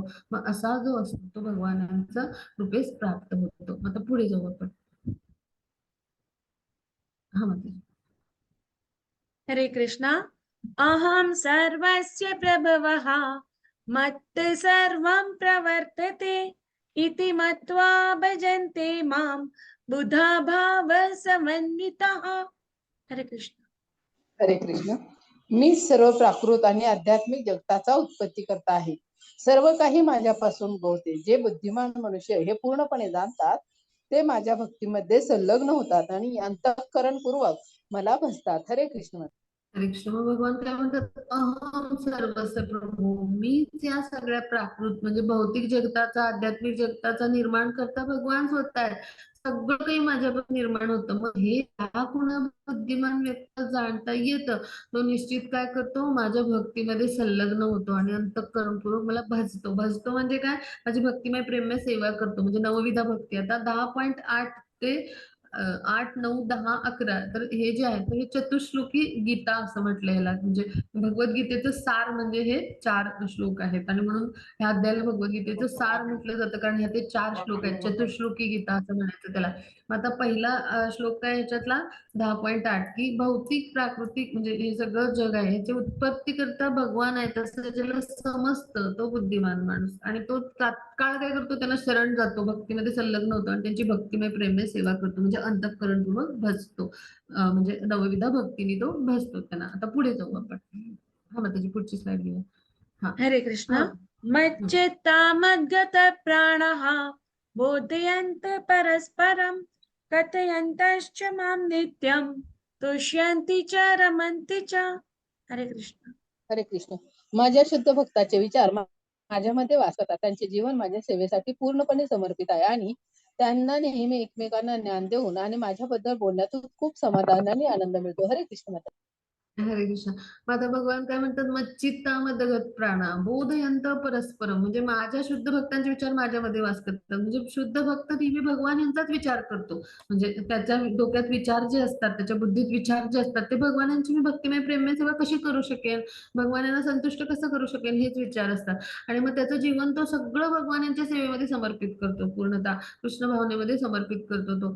आणि मग आता त्याला असे जेव्हा कधी भक्त भेटतात, तर तेव्हा ते काय करतात, म्हणजे ते सुद्धा कृष्ण भावने म्हणजे विषयी पूरक असतील किंवा ते कृष्णाविषयी म्हणजे ज्यांना श्रद्धा आहे किंवा असे जे आहेत म्हणजे आस्तिक लोक आहेत, तर ते जेव्हा भेटतात त्यांना सुद्धा तो काय करतो, असा भक्त कृष्णाविषयी ज्ञान देतो. म्हणजे काय ते भक्त म्हणजे जे आहेत ते असे जेव्हा भेटतात कृष्णांचे, ते काय करतात, एकमेकांना कृष्णाविषयी ज्ञान देतात, कृष्णाविषयी चर्चा करतात, हरिकथेची चर्चा करतात, कृष्णांच्या लीलाविषयी, नाम रूप गुण याच्याविषयी चर्चा करतात आणि एकमेकांना समाधान आणि आनंद देतात. म्हणून काय म्हणले, तुष्यंतीच्या रमंतीच्या अशा पद्धतीचं भक्तांचं जीवन असतं. म्हणजे इथे श्रील प्रभुपाद आहेत पहा, भगवान यांचं शुद्ध भक्त आहे. मग त्यांनी आपलं सगळं जीवन कृष्ण सेवेसाठी समर्पित केलं. मग त्यांनी काय केलं, त्यांच्या संपर्कात जे असे आले, कृष्णाविषयी आकर्षण वाटून, कुतूहल वाटून, त्यांना पण हरे कृष्ण महामंत्राचा जप सांगितला, त्यांना पण कृष्ण भक्तीचं विज्ञान सांगितलं आणि असे म्हणजे जे भक्त अनुयायी सगळ्या जगभर बनले. मग ते सगळे आणि श्रील प्रभुपाद हे जेव्हा एकत्र भेटायचे तेव्हा भगवान श्रीकृष्णांचं संकीर्तन, त्यांची सेवा करायचे, त्यांच्या लीला कथा यांच्याविषयी चर्चा करायचे, भागवतातल्या कथा, भगवद्गीतेतले उपदेश यांचं श्रवण किंवा कीर्तन किंवा हे सगळं विषय प्रवचन श्रील प्रभुपाद स्वतः देत असत. म्हणजे काय की एकमेकांना ज्ञान देऊन भगवान यांच्याविषयी बोलून ते समाधान आणि आनंद व्यक्त करायचे. अशा पद्धतीनं हे जे भगवान यांच्याविषयी ज्ञानाचं देवाणघेवाण करून भगवान यांची ती एक प्रकारे सेवाच आहे. म्हणजे श्रवण भक्ती म्हणजे आणि अशा पद्धतीनं विचारांचा आदान प्रदान, ज्ञानाचा आदान प्रदान. मग अशा पद्धतीनं भगवान यांची ते भक्तिमय प्रेममय सेवेतून समाधान मिळवतात आणि आनंद घेतात. मग असे जे असतात ते भगवानांचे भक्त असतात. मग आता पुढे जाऊ आपण. ही सगळी भक्तांची लक्षणं, म्हणजे पहिल्यांदा भक्त कसा असतो, म्हणजे कसा बनतो हे आपण 10.8 मध्ये अभ्यासलं. आता ही भक्तांची लक्षणं आपण अभ्यासतोय. मग आता भगवान त्याच्यावर कशी कृपा करतात हे या श्लोकात अभ्यासतो. पुढच्या श्लोकात आपण अभ्यासणार आहोत. हा, मग त्याची पुढची स्लाइड घेऊया. हा, तेषां सततयुक्तानां भजतां प्रीतिपूर्वकं ददामि बुद्धियोगं तं येन मामुपयान्ति ते. हरे कृष्णा. हरे कृष्ण. जे प्रेमाने माझी सेवा करण्यासाठी सतत समर्पित असतात त्यांना मी समज देतो की ते माझ्याकडे येऊ शकतात. हरे कृष्ण. हरे कृष्ण. मग आता पहा काय म्हणतात की तेषां सतत युक्तानां भजंतां प्रीतिपूर्वकम, म्हणजे असे जे सतत म्हणजे काय की माझी सेवा करण्यामध्ये म्हणजे भजतां प्रीतिपूर्वक म्हणजे प्रेमाने माझी भक्तिमय प्रेममय सेवा करण्यासाठी किंवा प्रेमाने सेवेमध्ये गुंतलेले असतात. म्हणजे आणि सेवा म्हणजे कशी, तर ह्या 9 अंगाद्वारे भजन आहे म्हणजे 9 विधा भक्ती असं आपण लक्षात घेऊया. तर ह्या पद्धतीने जी सेवा करतात माझी, सतत माझ्यामध्ये समर्पित झालेले असतात, मग त्यांना मी काय करतो, ददामी बुद्धियोगंत, म्हणजे मी त्यांना असं ज्ञान देतो, असं पद्धतीनं ज्ञानामध्ये उन्नत करतो की ते माझ्यापर्यंत पोहोचतील. म्हणजे की ते माझ्याकडे येऊ शकतात. तिथे समज हा शब्द चुकीचा टाईप झालाय, तर त्यांना अशा पद्धतीचं ज्ञान किंवा अशा स्तरावर मी उन्नत करतो, ज्ञानाच्या स्तरावर. म्हणजे ददामी म्हणजे मी देतो, बुद्धियोगंत म्हणजे अशा पद्धतीचं ज्ञान, दिव्य ज्ञान माझ्याविषयीचं त्यांना मी देतो की ज्याद्वारे योगम म्हणजे काय, भगवान यांच्याशी जोडतात. भगवान म्हणजे अशा ज्ञानाद्वारे भगवान यांच्याशी संबंध प्रस्थापित होतो त्यांचा, की ज्याद्वारे ते माझ्याकडे येतील, पोचतील. म्हणजे ही भगवान कृपा करत असतात पहा, म्हणजे जशा गोपीजन आहे. मग त्यांनी भगवान यांच्या संतुष्टीसाठी प्रत्येक कार्य केलं. ते उच्च कोटीचे ऋषीमुनी होते दंडकारण्यातली, आणि त्यांना द्वापार युगामध्ये भगवान यांनी वरदान म्हणजे दिलं होतं की तुम्ही माझ्या सेवेमध्ये याल. म्हणजे अशा पद्धतीनं त्यांनी इच्छा व्यक्त केलेली होती. रामचंद्राच्या अवतारात जेव्हा भगवान गेले तिथे, तर त्यावेळेला त्यांचं इतकं सुंदर रूप होतं, तर ते मोहित झाले की आम्हाला पण अशी स्त्री म्हणजे पत्नी किंवा भार्या किंवा प्रियतमा म्हणून भगवान यांच्याशी म्हणजे भगवान यांच्या प्रेमाभक्तीमध्ये स्थित व्हायची संधी मिळाली असती तर असं त्यांच्या मनात विचार आले. मग भगवानांनी ती इच्छा जाणली आणि त्यांनी सांगितलं द्वापार युगामध्ये तुम्हाला अशी संधी मिळेल, असं वरदान दिलं. मग ह्या सगळ्या गोपीजन म्हणजे कोण आहेत, उच्च कोटीचे ऋषीमुनी आहेत की ज्यांना भगवानांचा संग मिळाला. मग त्यांनी काय केलं, भगवानांची भक्तिमय प्रेममय सेवा केली, त्यांच्या संतुष्टीसाठी कार्य केलं. मग भगवानांनी काय केलं, त्यांना अशा स्तरावर उन्नत केले की त्यांना भगवत धामाची प्राप्ती झाली. म्हणजे भगवानांची कृपा म्हणजे काय, अशा दिव्य ज्ञानामध्ये त्यांना उन्नत केलं की त्यांना भगवत धामाची प्राप्ती झाली. भगवान यांच्याशी संबंध प्रस्थापित केला त्यांनी त्याद्वारे, म्हणजे माधुर्य रसामध्ये, म्हणजे उच्च कोटीचं जे दिव्य शुद्ध प्रेम आहे भगवान यांच्या विषयीचं एका भक्ताला, तर ते म्हणजे माधुर्य रसाचं आदान प्रदान अशा पद्धतीनं बुद्धियोग म्हणजे दिव्य ज्ञानामध्ये स्थित करून त्यांना योग म्हणजे भगवान यांच्याशी संबंध प्रस्थापित केला त्यांनी, आणि अशा पद्धतीनं त्यांनी भगवत धामाची प्राप्ती केली. पहा म्हणजे भगवान काय करतात, कशी कृपा करतात तर असं दिव्य ज्ञान देतात त्या भक्ताला आणि आपल्याशी संबंध प्रस्थापित करतात त्या दिव्य ज्ञानाद्वारे आणि भक्तिमय प्रेममय सेवेद्वारे आणि त्याद्वारे आपण भगवत धामाची प्राप्ती करू शकतो. आता पुढे जाऊ. हा माताजी पुढचा श्लोक. तेषामेवानुकम्पार्थम् अहम् अज्ञानजं तमः नाशयाम्यात्मभावस्थः ज्ञानदीपेन भास्वता. हरे कृष्ण. हरे कृष्ण. त्यांच्यावर विशेष अनुग्रह करण्यासाठी त्यांच्या हृदयात वास करणारा मी ज्ञानरूपी तेजस्वी दीपाने अज्ञानामुळे उत्पन्न झालेल्या अंधकाराचा नाश करतो. हरे कृष्ण माता. हरे कृष्ण. माता म्हणजे भगवान काय सांगतात की मग अशा भक्तांवर विशेष अनुग्रह करण्यासाठी म्हणजे विशेष कृपा म्हणून भगवान अजून काय करतात तर आपल्या हृदयात वास करणारे जे परमात्मा स्वरूपात भगवान आहेत ते काय करतात तर आपल्याला ज्ञानरूपी म्हणजे असं दिव्य ज्ञान ज्ञान म्हणजे भगवान यांच्या विषयीचं दिव्य ज्ञान आध्यात्मिक ज्ञान आपण म्हणू तर असं जे ज्ञान आहे तर त्या तेजस्वी दीपाने कारण ते अत्यंत शुद्ध ज्ञान आहे म्हणून त्याला काय म्हणले तेजस्वी दीपाने ते ज्ञान आहे कसं तेजस्वी आहे ते काय करतं आपल्या जीवनातलं सगळं अज्ञानरूपी अंधकार नष्ट करतं म्हणजे जसं सूर्यकिरण आहे ते चराचरात जिथे जिथे जातात तिथला अंधकार नष्ट करतात मग असंच ज्ञान आहे ज्ञानाचा प्रकाश आहे म्हणजे हे दिव्य ज्ञान आहे तर ते कसं आहे तर ते ज्ञान कसं आहे तर तो दिव्य ज्ञान जे आहे तर ते तेजस्वी त्याचा दीप आहे म्हणजे काय की ह्या दिव्य ज्ञानामध्ये जेव्हा कोणी स्थित होतो तेव्हा त्याच्या जीवनातलं अज्ञान सगळं तर दूर होतच तो शुद्ध तर बनतोच पण आता भौतिक प्रकृती म्हणजे काय सगळं अंधकार आहे त्याला बाहेरून कुणीतरी भौतिक सृष्टीला प्रकाश द्यायला लागतो म्हणून आपल्याला सूर्याचा प्रकाश मिळतो की सूर्याला हा प्रकाश भगवानांच्या अंगकांतीतून ब्रह्मज्योतीतून मिळतो मग तसं त्या भौतिक प्रकृतीच्या 3 गुणातून मुक्त होण्यासाठीच ज्ञान सगळं जे आहे म्हणजे अज्ञान रूपी अंधकार असतो म्हणून तर आपण 3 गुणामध्ये बांधलेलं असतो म्हणजे ह्या गुणातून कसं बाहेर पडायचं हे सगळं ज्ञान आणि मग ते कसं ज्ञान आहे तेजस्वी म्हणजे दीप आहे ज्ञानाचा म्हणजे काय ते असं दिव्य आध्यात्मिक ज्ञान भगवान आपल्याला देतात आणि त्यामुळे काय होतं आपलं अज्ञानाने उत्पन्न झालेला अंधकार म्हणजे आपल्या जीवनातलं जे काही अंधकार आहे तो नष्ट होतो म्हणजेच काय आपण भौतिक प्रकृतीच्या 3 गुणातून मुक्त होतो पहा आणि दिव्य आध्यात्मिक ज्ञानाची प्राप्ती करून भगवत धामाची प्राप्ती करतो म्हणजे काय ज्ञान दीपेन भास्वता म्हणतात म्हणजे अशा ज्ञानाचा दीप आपल्या हृदयामध्ये प्रज्वलित करतात म्हणजे भगवान परमात्मा स्वरूपात आपल्याला असं ज्ञान देतात हृदयांत म्हणजे हृदयातून आपल्या ते उपस्थित असतात आपल्या जीवनामध्ये प्रमाणित आध्यात्मिक गुरु येतात ते बाह्य रूप आहे भगवानांचं अंतस्थ रूप त्याला चैत्य गुरु म्हटलं जातं मग अशा पद्धतीनं आपलं सगळं अज्ञान दूर करतात आणि दिव्य ज्ञानामध्ये स्थित केल्यामुळे आपण भौतिक प्रकृतीच्या 3 गुणातून म्हणजे तो जो आहे तर त्यातून कसं मुक्त व्हायचं हे आपल्याला समजतं भक्तिमय प्रेममय सेवेमुळे आणि अशा पद्धतीनं आपला जो अज्ञानामुळे उत्पन्न झालेला अंधकार म्हणजेच काही प्रकृतीच्या 3 गुणांनी आपण बांधलेला असतो हा सगळा नष्ट होतो आणि आपण ह्या 3 गुणातून मुक्त होतो आध्यात्मिक ह्याची प्राप्ती करून भगवत धामाची प्राप्ती करतो की जसं इथं चित्रात पहा मी व्हिडिओ ऑफ करते म्हणजे सगळ्यांना दिसेल की हे जे शुकदेव गोस्वामी आहेत तर त्यांनी हे भागवत जे आहे तर 7 दिवस 7 रात्री या परीक्षित महाराजांना सांगितलं त्यांनी ते ऐकलं आणि ते श्रवण करून केवळ केवळ म्हणजे उत्तम असे तेही भक्त आहेत भगवानांचे पण ते श्रवण करून त्यांना मोक्षाची प्राप्ती झाली पहा म्हणजे काय अशा पद्धतीनं ज्ञानरूपी तेजस्वी दीपानं आपलं सगळं अज्ञान हृदयातलं दूर करतात भगवान आणि आपल्याला म्हणजे त्यांच्या कृपेस प्राप्त म्हणजे होता येतं मग आता इथे पहा कपिल मुनी हा भगवान यांचा अवतार आहे मग आता माता देवहूती आणि कर्दम मुनींचे ते पुत्र आहेत मग आता कपिल मुनींनी काय केलं या भगवान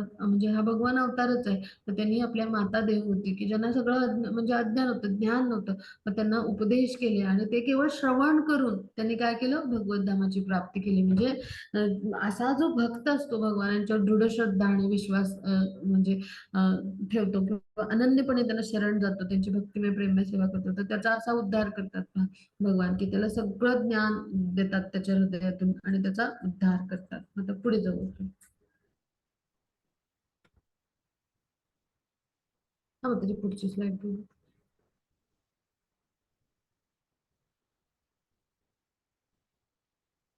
हरे कृष्ण. सॉरी माझा अनम्यूट उशीर झाला. अर्जुन उवाच परम ब्रह्म परम धाम पवित्रं परमं भवान् पुरुषं शाश्वतं दिव्यम् आदिदेवम् अजं विभुम् आहुस्त्वां ऋषयः सर्वे देवर्षि नारदस्तथा असितो देवलो व्यासः स्वयं चैव ब्रवीषि मे. हरे कृष्ण. हरे कृष्ण. अर्जुन म्हणाला, तुम्हीच पुरुषोत्तम भगवान, परमधाम, परम पवित्र, परम सत्य आहात. तुम्ही शाश्वत, दिव्य, आदिपुरुष, अजन्मा, विभू आहात. नारद, असी, देवर आणि व्यास यासारख्या महर्षींनी तुमच्याबद्दलच्या या सत्याला पुष्टी दिली आहे. आणि आता स्वतः तुम्ही मला ते सांगत आहात. हरे कृष्ण माताजी. हरे कृष्ण. आता भगवान जे आहेत तर यांच्याविषयी अर्जुन काय म्हणतो, तुम्हीच पुरुषांमध्ये उत्तम असे सर्वोच्च अधिकारी म्हणजे भगवान आहात. मग हे सगळं अर्जुनानं स्वीकारलंय आणि हे सगळं अर्जुन जे जाणतोय तर हे सगळं कृष्णांच्या कृपेमुळेच जाणतोय. म्हणजे त्यानं सत्य स्वीकार केलं आणि वेद संमत आहे. वेदांमध्ये पण याचे उल्लेख आहेत, भगवान हे परम सत्य आहेत किंवा भक्तिमय प्रेममय सेवा करणारा मनुष्यच अशा पद्धतीने भगवान यांना जाणू शकतो, हे वेदांनी प्रमाणित केलंय. मग श्रीकृष्णांनी हे सगळं सांगितलंय पूर्वी. मग असं भगवान यांचं निरंतर चिंतन करणारा जो व्यक्ती आहे, म्हणजे स्मरण भक्तीचं आता महत्व आपण समजून घेऊ, तर तो केवळ आणि केवळ कृष्णांच्या भक्तिमय प्रेममय सेवेमुळेच आपली स्वरूप स्थिती जाणून भौतिक देहातून मुक्त होऊ शकतो आणि भगवत कृपेस प्राप्त होऊ शकतो. मग आता अं, वेदामध्ये भगवान यांना परम पवित्र म्हटले, म्हणजे श्रीकृष्णांना आपण पवित्र परम पवित्र का म्हणतो, इतके शुद्ध आहेत ते विशुद्ध सत्व की श्रीकृष्णांच्या फक्त नामाच्या उल्लेखाने सुद्धा आपण सगळ्या म्हणजे त्याचं श्रीकृष्णांच्या नामाचा जप केल्याने त्यांचं एकदा जरी नाव घेतलं तरी आपण सर्व पापातून शुद्ध होतो. म्हणजे इतकं त्या नामामध्ये सामर्थ्य आहे किंवा भगवान यांचं नाम इतकं शक्तिशाली आहे. मनुष्य भगवान यांना शरण गेल्यावर तर पाप म्हणजे गेल्यावर तर मग सगळ्या पाप कर्माच्या दोषापासून तो मुक्तच होतो. म्हणजे यासाठी आपण काय केलं पाहिजे, भगवान यांना शरण गेलं पाहिजे आणि त्यांना परम पवित्र म्हणून स्वीकार केलं पाहिजे. मग अर्जुनाने त्यांना स्वीकार केले की जे वेदामध्ये पण सांगितलंय आणि याची पुष्टी कोणी केली आहे, देवर्षी जे आहेत नारद यांनी केलेली आहे पहा. मग आता श्रीकृष्ण पुरुषोत्तम भगवान आहेत आणि त्यांच्यावर सदैव आपण ध्यान केलं पाहिजे आणि परम शाश्वत असे भगवान आहेत. मग शारीरिक आवश्यकता म्हणजे आपल्या जन्म मृत्यू इत्यादी पासून कसे आहेत तर भगवान जे आहेत तर ते मुक्त आहेत, त्यांना काही अशा भौतिक आसक्ती नाही आहे. मग अर्जुन काय सांगतो की म्हणजे इथं आपण लक्षात घेऊया की अर्जुनानं हे जे काही सांगितलंय तर ते फक्त काही अर्जुनच सांगतोय असं नाहीये, तर सगळ्या वेदांमध्ये पुराणांनी पण हेच सांगितलंय आणि वेदामध्ये श्रीकृष्णांचं असंच वर्णन केलंय की अजन्म आहेत भगवान आणि पृथ्वीवर ते धर्माची संस्थापना करायला म्हणजे अवतरित होतात. सर्व कारणांचे कारण आहेत, म्हणजे 4थ्या अध्यायामध्ये पण आपण अभ्यासलं. म्हणजे भगवान हेच परम कारण आहेत, त्यांच्याशिवाय दुसरं काही कारणच असू शकत नाही. सर्व काही त्यांच्यापासून निर्माण होतं आणि परिपूर्ण ज्ञान केवळ भगवत कृपेनंच होऊ शकतं. म्हणजे आता इथं हे सगळं जे सांगितलंय भगवान यांच्याविषयीचं वर्णन जे आहे, तुम्ही विभू आहात, परम सत्य आहात, परम पवित्र आहात, आदिपुरुष आहात, अजन्म आहेत भगवान. मग हे सगळं जे आहे तर ते हे जे आहे तर हे जे आहे हे वेदांमध्ये तर सांगितलेलंच आहे की भगवान हेच आपलं परमधाम आहे. म्हणजे आपलं मानवी जीवनाचं जे म्हणजे जे लक्ष्य आहे ते परमधाम म्हणजे भगवत प्राप्ती आहे. परम पवित्र असे भगवान आहेत, परम सत्य म्हणजे भगवान यांच्याशिवाय सत्य काही असूच शकत नाही. असे शाश्वत म्हणजे भगवान आहेत, दिव्य म्हणजे काय की पूर्णतः आध्यात्मिक आहेत, आदिपुरुष म्हणजे पुराण काळापासून आधी काळापासून उपस्थित आहेत, अजन्मा म्हणजे भगवान यांना जन्म आणि मृत्यू असं काही नाहीये. भगवान हे कसे आहेत तर दिव्य आध्यात्मिक शरीर असलेले आहेत. विभू म्हणजे काय, पूर्णतः आध्यात्मिक परमात्मा स्वरूपात आपल्या चराचरात प्रत्येकामध्ये स्थित आहेत. मग हे सगळं नारद, असित, देवल या व्यास यासारख्या महर्षींनी ह्या सत्याला पुष्टी दिली आहे. म्हणजे ह्यांनी सुद्धा हे मानलेलं आहे. म्हणजे आणि आता तुम्ही मला तेच सांगत आहात असं बोलून अर्जुन काय करतोय की हे सगळे विचार व्यक्त करतोय आणि अशा पद्धतीनं त्यानंही आता श्रीकृष्णांचं एक गुरु म्हणून स्थान किंवा भगवान म्हणून सर्वोच्च नियंत्रक म्हणून परमेश्वर म्हणून त्यांचं स्थान आहे ते स्वीकारलंय. म्हणजे इथे गुरु शिष्य परंपरा जी आहे तर त्यामध्ये जे म्हणजे भगवान यांचं स्थान आहे तर त्याचा उल्लेख अर्जुनांनी केलाय आणि ते आता भगवान यांना त्यांना स्वीकारले आणि आपले विचार त्याने कृष्णांच्या कृपेने व्यक्त केलेत. आता भगवद्गीता ज्याला जाणायची त्यांनी या 2 श्लोकामध्ये म्हणजे मधला गमतीदार आपण समजून घेतला पाहिजे. म्हणजे भगवान यांनी जे काही सांगितलं तर ते सगळे अर्जुनाने पूर्ण दृढ श्रद्धेने आणि विश्वासाने ऐकलं, श्रवण केलं. मग अशा पद्धतीनं श्रीकृष्णांचं ज्ञान जे आहे तर हे मिळवणं किंवा आत्मसात करणं म्हणजे ह्यालाच म्हणायचं परंपरा आणि हा परंपरेचा स्वीकार आहे. पाहिजे गुरु शिष्य परंपरा जी आहे तर ती स्थापित झाली आहे. म्हणजे जोपर्यंत आपण परंपरेमध्ये येत नाही ना तोपर्यंत आपल्याला भगवद्गीता जाणता नाही येणार. भगवान श्रीकृष्णांचं ज्ञान आहे ते परंपरेनं आपण प्राप्त करू शकलो पाहिजे, म्हणून एवम परंपरा प्राप्त म्हटले पहा. मग आताची तथाकथित विद्यालय आहेत, शाळा आहेत, तिथं नाही, इथल्या शिक्षणाने आपल्याला भगवद्गीता नाही जाणता येणार. वैदिक शास्त्र म्हणजे जे आहे तर त्या म्हणजे त्यातून भगवान यांना जाणायचं असेल तर आपल्याला ते गुरु शिष्य परंपरेने जाणलं पाहिजे. पहा आता पुढे जाऊ आपण. त्याची पुढची. हा सर्वमेतद्रुतं मन्ये यन्मां वदसि केशव न हि ते भगवनं व्यक्तिं विदुर्देवान दानवः. हरे कृष्ण. हरे कृष्ण.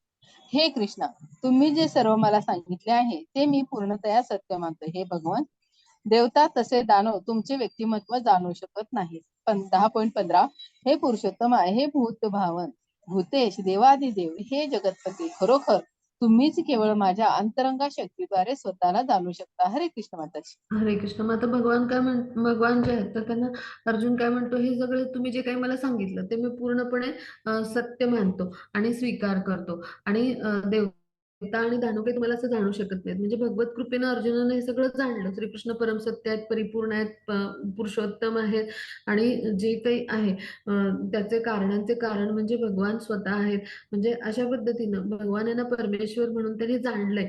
आणि मग अर्जुनाच्या मार्गाचं आपण अनुसरण केलं, अर्जुनानं जे भगवद्गीतेचं प्रमाण दिले आपल्याला ते जर आपण स्वीकारलं, त्याच्या पदचिन्हांचं अनुसरण केलं तर निश्चितच आपल्यावर भगवानांची कृपा होईल. पहा म्हणजे जी गुरु शिष्य परंपरा लुप्त झाली होती, आपण 4थ्या अध्यायात अभ्यासलं, भगवद्गीतेचं ज्ञान म्हणजे जे आहे प्राप्त करण्यासाठी आवश्यक गुरु शिष्य परंपरा आवश्यक आहे. म्हणजे ते कशा पद्धतीनं आचरणाच्या स्तरावर आणायचं यासाठी गुरु शिष्य परंपरेची आवश्यकता आहे. मग ती लुप्त झाली होती आणि म्हणून अर्जुनाद्वारे श्रीकृष्णांनी गुरु शिष्य परंपरेची पुनर्स्थापना केली. आता अर्जुन हा त्यांचा जीवलग मित्र आणि महान भक्त आहे, त्यामुळे त्याची निवड केली. तो शिष्य म्हणून पात्र आहे म्हणून त्याची निवड केली. आणि अशा पद्धतीने हे ज्ञान आहे ते परंपरेद्वारेच आपल्याला जाणणं आवश्यक आहे आणि तिचं पुनरुज्जीवन करण्यासाठी अर्जुनाला त्यांनी निवडलं. आणि अर्जुनाने आता या सगळ्या उपदेशांचा स्वीकार केलाय. पहा आणि त्याची स्वीकृती म्हणजे काय, तर आपण सगळ्यांनी त्याचं अनुसरण केलं पाहिजे. आणि हेच भगवद्गीतेचं सार आहे आणि हेच आपण सगळं म्हणजे जाणलं पहा आतापर्यंत. आणि श्रीकृष्ण जे आहेत ते पुरुषोत्तम भगवान आहेत हे आपण आतापर्यंत जाणलं. आता इथे गुरु शिष्य परंपरा ही आता स्थापित झाली. मग आता पुरुषोत्तम आहेत भगवान हे म्हणजे पुरुषामध्ये उत्तम असे.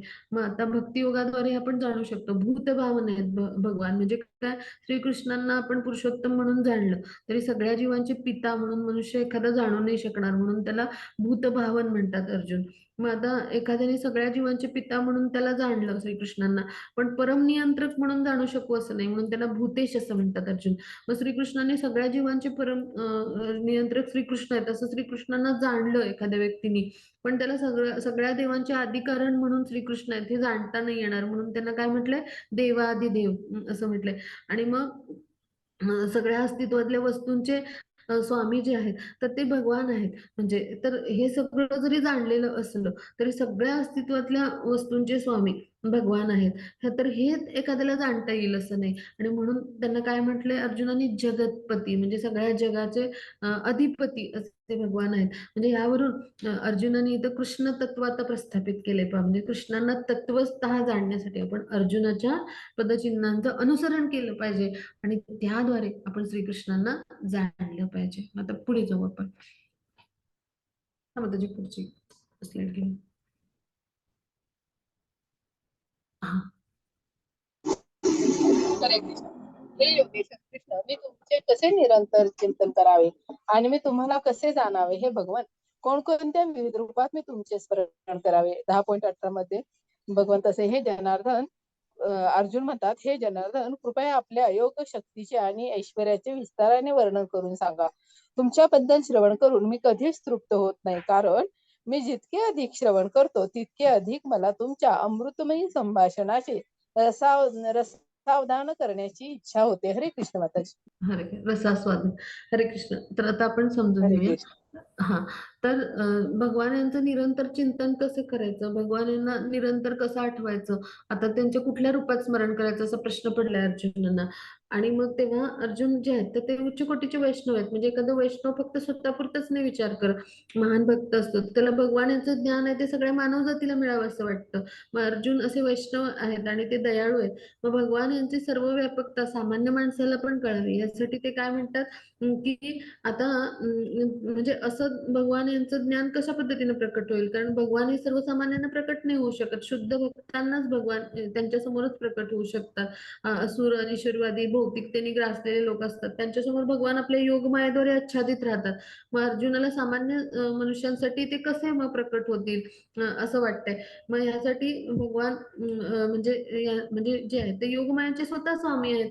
मग आता सामान्य मनुष्याला काही आपल्यासारख्या श्रीकृष्णाविषयी प्रेम नसतं. आपल्याला प्रेम असतं भौतिक इंद्रिय म्हणजे इंद्रियांचे जे आकर्षण असतात तिकडच आपलं म्हणजे आपल्याला आसक्ती असते. मग असा व्यक्ती कधी सतत कृष्ण स्मरण नाही करू शकणार, कृष्णांना सतत स्मरणात नाही ठेवू शकणार, भौतिक दृष्टीने तो चिंतन नाही करू शकणार. मग असे भौतिक लोक आपल्यासारखे जे आहेत ते कृष्ण चिंतन कसं करू शकतील, कृष्णांना कसं आठवू शकतील, असं अर्जुनाला प्रश्न पडला. आणि ह्यासाठी ते काय विचारतात की श्रीकृष्णांचं आध्यात्मिक जे ज्ञान आहे ते जे आहे ते भौतिक लोकांना काही ते इतकं काही आकलन नाही होईल. आणि मग यासाठी भौतिक वस्तूवर जर मन केंद्रित करून श्रीकृष्ण भौतिक वस्तूंद्वारे कसे प्रकट झालेत हे जर पाहण्याचा प्रयत्न केला, असं जर त्यांना ज्ञान दिलं तर निश्चितच काय होईल तर ते भगवान यांचं स्मरण करू शकतील. पहा म्हणजे किती सुंदर सांगितले. पहा की भौतिक जगतामध्ये भगवान कसे प्रकट होतात ह्याचं जर ज्ञान दिलं तर निश्चितच त्या भगवान यांच्या अभिव्यक्ती पाहून ते प्रकटीकरण पाहून आपल्याला भगवान यांचं स्मरण होईल. पहा म्हणजे किती सोपा मार्ग सांगितलाय. पहा म्हणजे अर्जुनासारखे भक्त असे आपल्या सामान्यांचं कसं जनकल्याण करायचं तर ह्यासाठी सदैव म्हणजे ते कार्यरत असतात. पहा मग आता ते काय म्हणतात तुमच्या योगशक्तीचं ऐश्वर्यांचं विस्तारानं वर्णन करून सांगा मला. म्हणजे सगळं जे काही आहे ते तुमच्याबद्दल श्रवण करून मी कधीच नाही तृप्त होणार. म्हणजे एखाद्या भक्ताला भगवान यांचे जे आहे तर ते लीला आहे तर ते इतकं ऐकायला त्याचं श्रवण करायला आवडतं की तो भक्त कधीच तृप्त होत नाही. म्हणजे जितकं अधिक श्रवण करू तितकं अमृताचे म्हणजे जे थेंब आहेत ते चाखल्याचं त्याला समाधान होत असतं, असं रसस्वादन केल्याचं समाधान होत असतं. म्हणजे भगवान यांच्या ज्या कथा लीला आहेत पाहणी सगळा इतिहास आहे तर तो सगळा जो आहे तर तो सगळीकडं म्हणजे काय आहे तर भगवानांच्या इतिहास म्हणजे यशोगाथाच आहेत सगळ्या इतिहासामध्ये, कृष्ण कथाच आहेत. पहा मग असा जर अवतार लीला भगवान यांची कार्य आणि असा इतिहास भगवान यांचा ऐकला तर निश्चितच आपलं कल्याण होईल, आपली शुद्धी होईल, होय की नाही. मग आताच्या जगतामध्ये आधुनिक कथा कादंबऱ्या असे सगळेजण वाचतात. मग त्याच्यात आणि भगवान यांच्या अलौकिक लीला कथांमध्ये काय भेद आहे तर पहा आपण कथा कादंबरी एकदा वाचू दोनदा वाचू कंटाळा येईल. पण कृष्ण कथा श्रवण केल्यामुळे कंटाळा येत नाही, नवनवीन गोष्टी कळतात, नित्य नूतनच वाटते. पुन्हा पुन्हा वाचलं कृष्ण पुस्तक तरी आपल्याला ते आवडतं, अजून जास्त कळत जातं. म्हणजे काय कृष्णांचं विषयी जर आपण काही कथा गोष्टी ऐकल्या लीला ऐकल्या तर आपल्या हृदयाची शुद्धी होते आणि आपल्याला आत्म्याच्या स्तरावर आपण उन्नत होतो, आपण आध्यात्मिक स्तरावर उन्नत होतो. मग असा लाभ आपल्याला भौतिक जगतातल्या आधुनिक कथा कादंबऱ्यांनी होईल का? बिलकुल नाही. म्हणून आपण काय वाचलं पाहिजे? कृष्ण कथा कृष्ण लीला वाचली पाहिजे, ऐकली पाहिजे. अवतार लीलांचं वर्णन जी आहेत इतिहासामध्ये ती ऐकली पाहिजेत. त्यामुळे काय होईल आपण भक्तिमय स्तरावर किंवा आध्यात्मिक स्तरावर भक्ती मार्गावर आपण उन्नत होऊ. मग आता पुढे जाऊ आपण. हा मग पुढची स्लाइड घेऊ.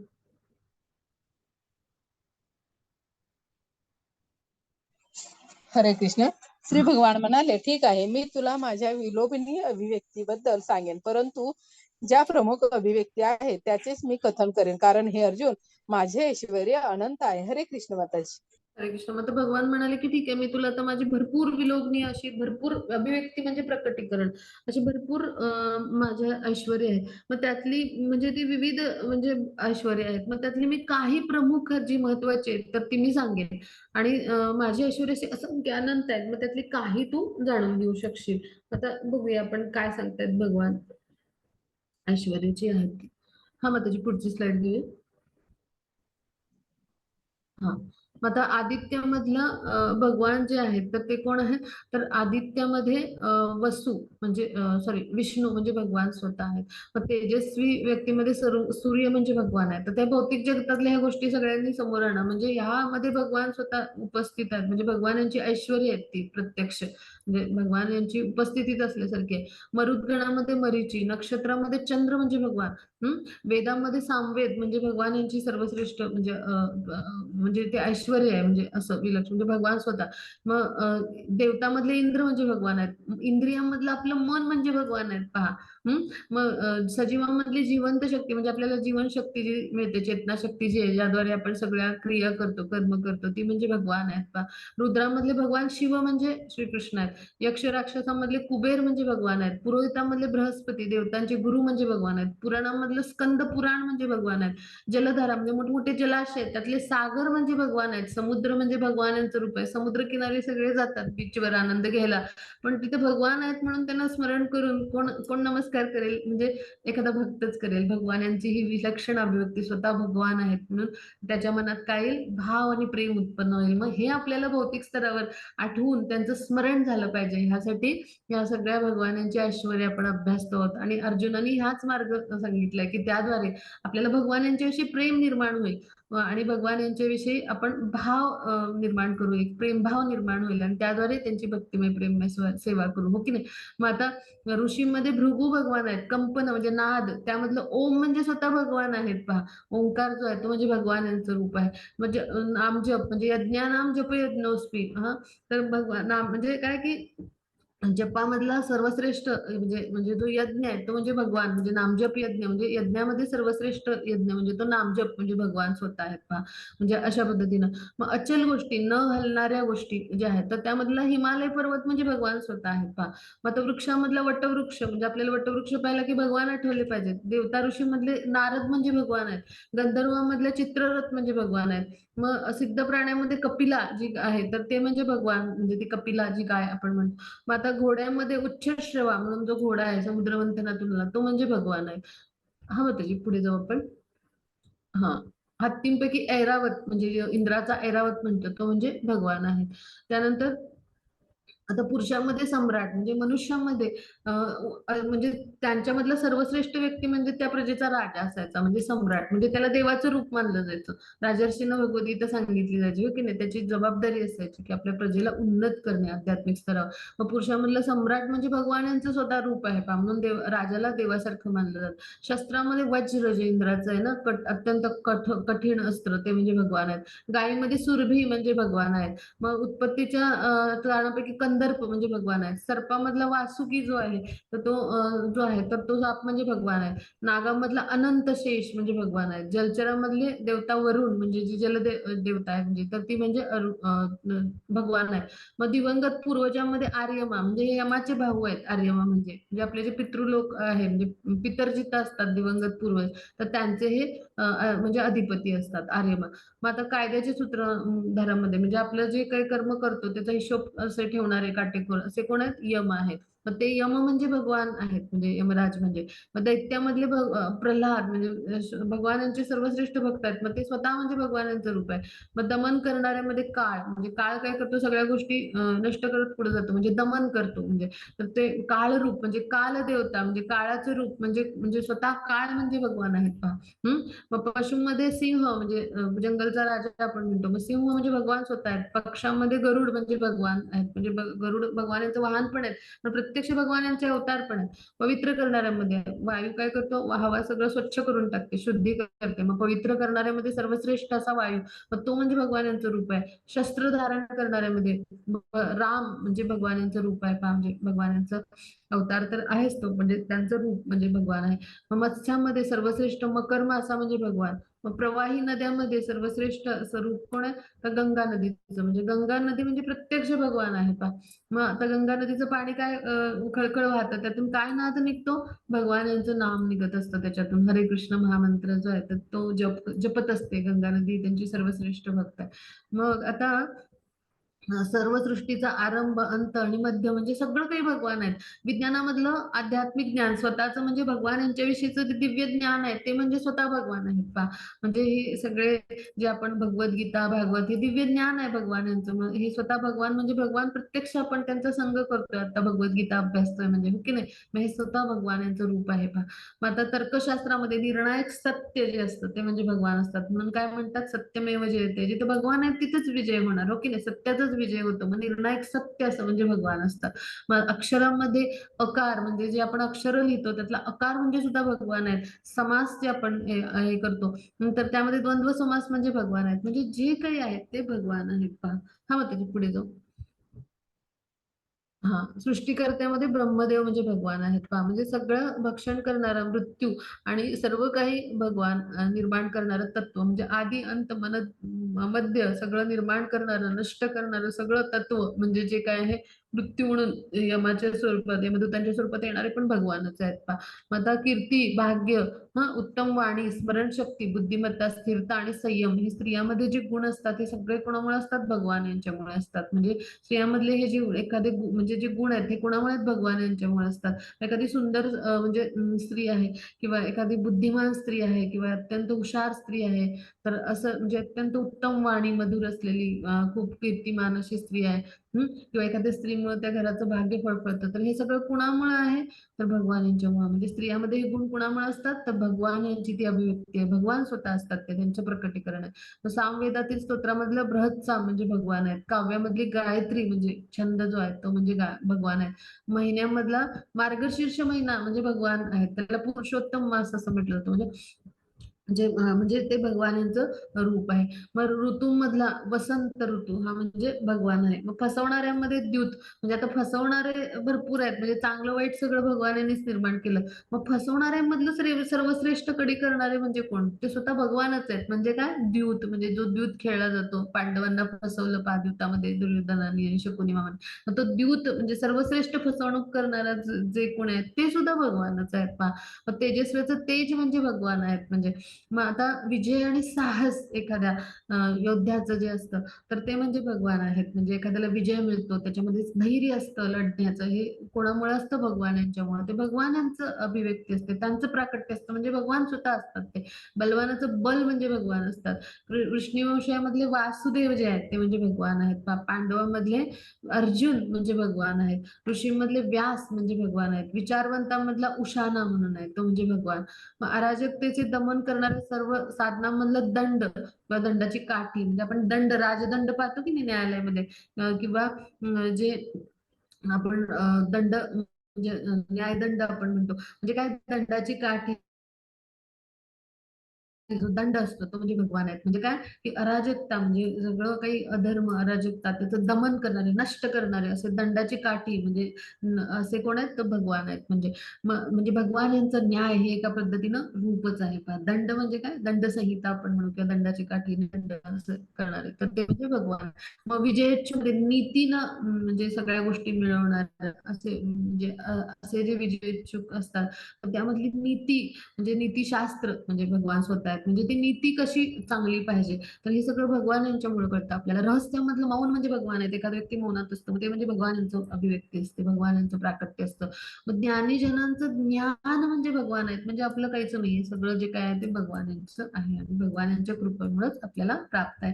हे आजपासून आपण समजून घेऊ आणि भौतिकतेमध्ये हे जेव्हा जेव्हा काही आपण पाहू तेव्हा भगवान यांचं आपल्याला स्मरण झालं पाहिजे आणि ह्यासाठी ही आपण ऐश्वर्य भगवान यांची विलक्षण ऐश्वर्य आपण म्हणजे अभिव्यक्ती ज्या आहेत त्या वेगवेगळ्या म्हणजे विभूती आपण जाणतो. मग आता पुढे जाऊ आपण.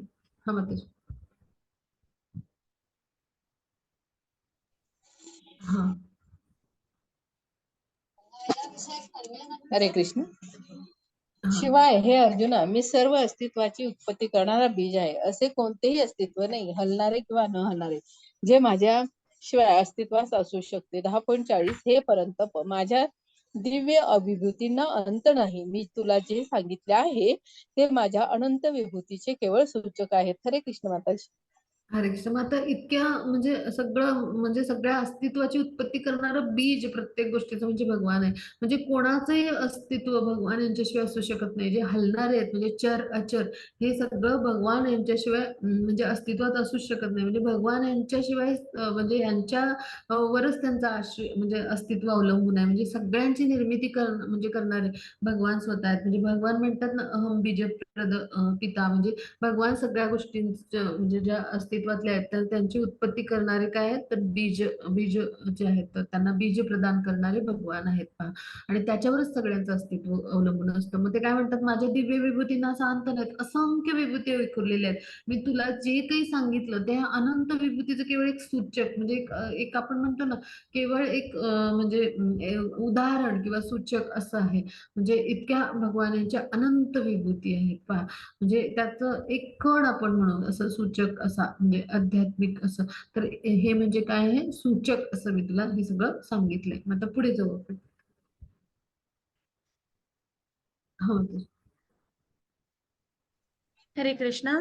यद्यद्विभूतिमत्सत्त्वं श्रीमदुर्जितमेव वा तत्तदेवावगच्छत्वं मम तेजोंश संभवम्.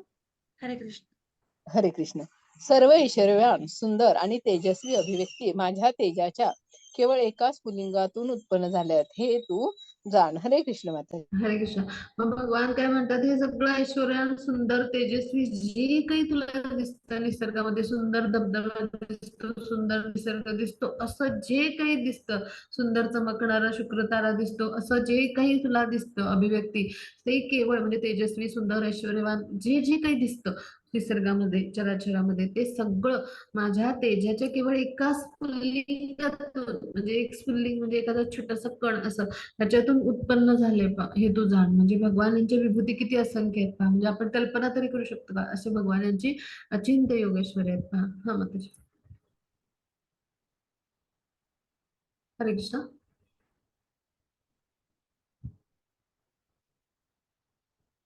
अथवा बहुनैतेन किं ज्ञातेन तवार्जुन वेष्टव्याहम् इदं कृत्स्नम् एकांशेन स्थितो जगत्. हरे कृष्ण. हरे कृष्ण. परंतु हे अर्जुन, या साऱ्या सविस्तर ज्ञानाची काय आवश्यकता आहे? माझ्या केवळ एकाच अंशाने मी हे संपूर्ण विश्व व्यापून धारण करून राहिलो आहे. हरे कृष्ण माताजी. हरे कृष्ण. आता भगवान म्हणतात, हे सगळं तुला जाणून घ्यायची काय आवश्यकता आहे? या सगळ्या वैभवाने ऐश्वर्याने हे सगळं कसं माझं अस्तित्व व्यापलेलं आहे ते. म्हणजे श्रीकृष्णांनी प्रत्येक वस्तूमध्ये परमात्मा स्वरूपात प्रवेश केल्यामुळे सगळ्या वस्तू म्हणजे प्रत्येक जीव ब्रह्मदेवापासून लहान मुंगीपर्यंत सगळ्या गोष्टीमध्ये भगवान आहेत पहा, त्यांचं अस्तित्व आहे. म्हणजे काय की हे सगळं केवळ माझ्या एका अंशानं मी सगळं विश्व व्यापून टाकलंय म्हणून सांगतात भगवान. म्हणजे भगवान किती शक्तिमान असतील पहा, किंवा त्यांच्या शक्तींची किंवा योगेश्वरींची आपण कल्पनाच करू शकत नाही पहा. म्हणजे भगवान शिव किंवा ब्रह्मांसारख्या मोठमोठ्या देवतांना सुद्धा भगवंतांच्या ऐश्वर्याच्या केवळ एका अंशानच म्हणजे व्यापलंय असं भगवान म्हणतात. हे सगळ्या वस्तूचे उगम आणि सगळं काही भगवान आहेत पहा. आणि म्हणून भगवान श्रीकृष्ण जे आहे तर त्यांच्यापेक्षा सर्वश्रेष्ठ कोणी असू शकत नाही. त्यांच्या शक्ती आणि त्यांचे विस्तार हे आपण पाहिले, आणि त्यांचे ऐश्वर्य यांचं आपण सगळं सखोल वर्णन आता आपण अभ्यासलं पहा. आणि जो कोणी श्रीकृष्णांचं हे स्वरूप जाणेल तो श्रीकृष्णांच्या भक्तिमय प्रेममय सेवेमध्ये अशा पद्धतीनं हे जाणल्यावर स्वतःला दृढपणे स्थिर करू शकेल पहा. आणि अशा पद्धतीनं भगवान परमात्मा स्वरूपात सगळीकडे व्यापून राहिलेले असतात. आणि हे जो जाणतो शुद्ध भक्तिभावानं भगवान यांना शरण जातो, तो कृष्ण भावनेमध्ये उन्नत होतो आणि भगवान यांची प्राप्ती करू शकतो, भगवत धामाची प्राप्ती करू शकतो पहा. मग हे सगळं आपण आजच्या अध्यायामध्ये अभ्यासलं. म्हणजे इथं पहा, भगवान हे सगळ्या चराचरात व्यापलेले असे प्रत्येकामध्ये भगवान त्या चित्रात दाखवले होते पहा. मग हेच आजच्या अध्यायाचं सार आहे की भगवान परमात्मा स्वरूपात सगळीकडे व्यापलेले आहेत. आणि आपण त्या भौतिक स्वरूपामध्ये भगवान यांना पाहून त्यांचं स्मरण करून भगवान यांच्याविषयी प्रेम आपण आपल्या हृदयात निर्माण झालं पाहिजे. अशा पद्धतीनं आपल्याला ते चिंतन करता येईल, यासाठी आपण हा भगवान यांची विलक्षण ऐश्वर्य किंवा विभूती अभ्यासलाय. आता कोणाला काही शंका असतील तर विचारूया. बराच वेळ झाला कारण आज आपल्याला 2 अध्याय घ्यावे लागले. खूप खूप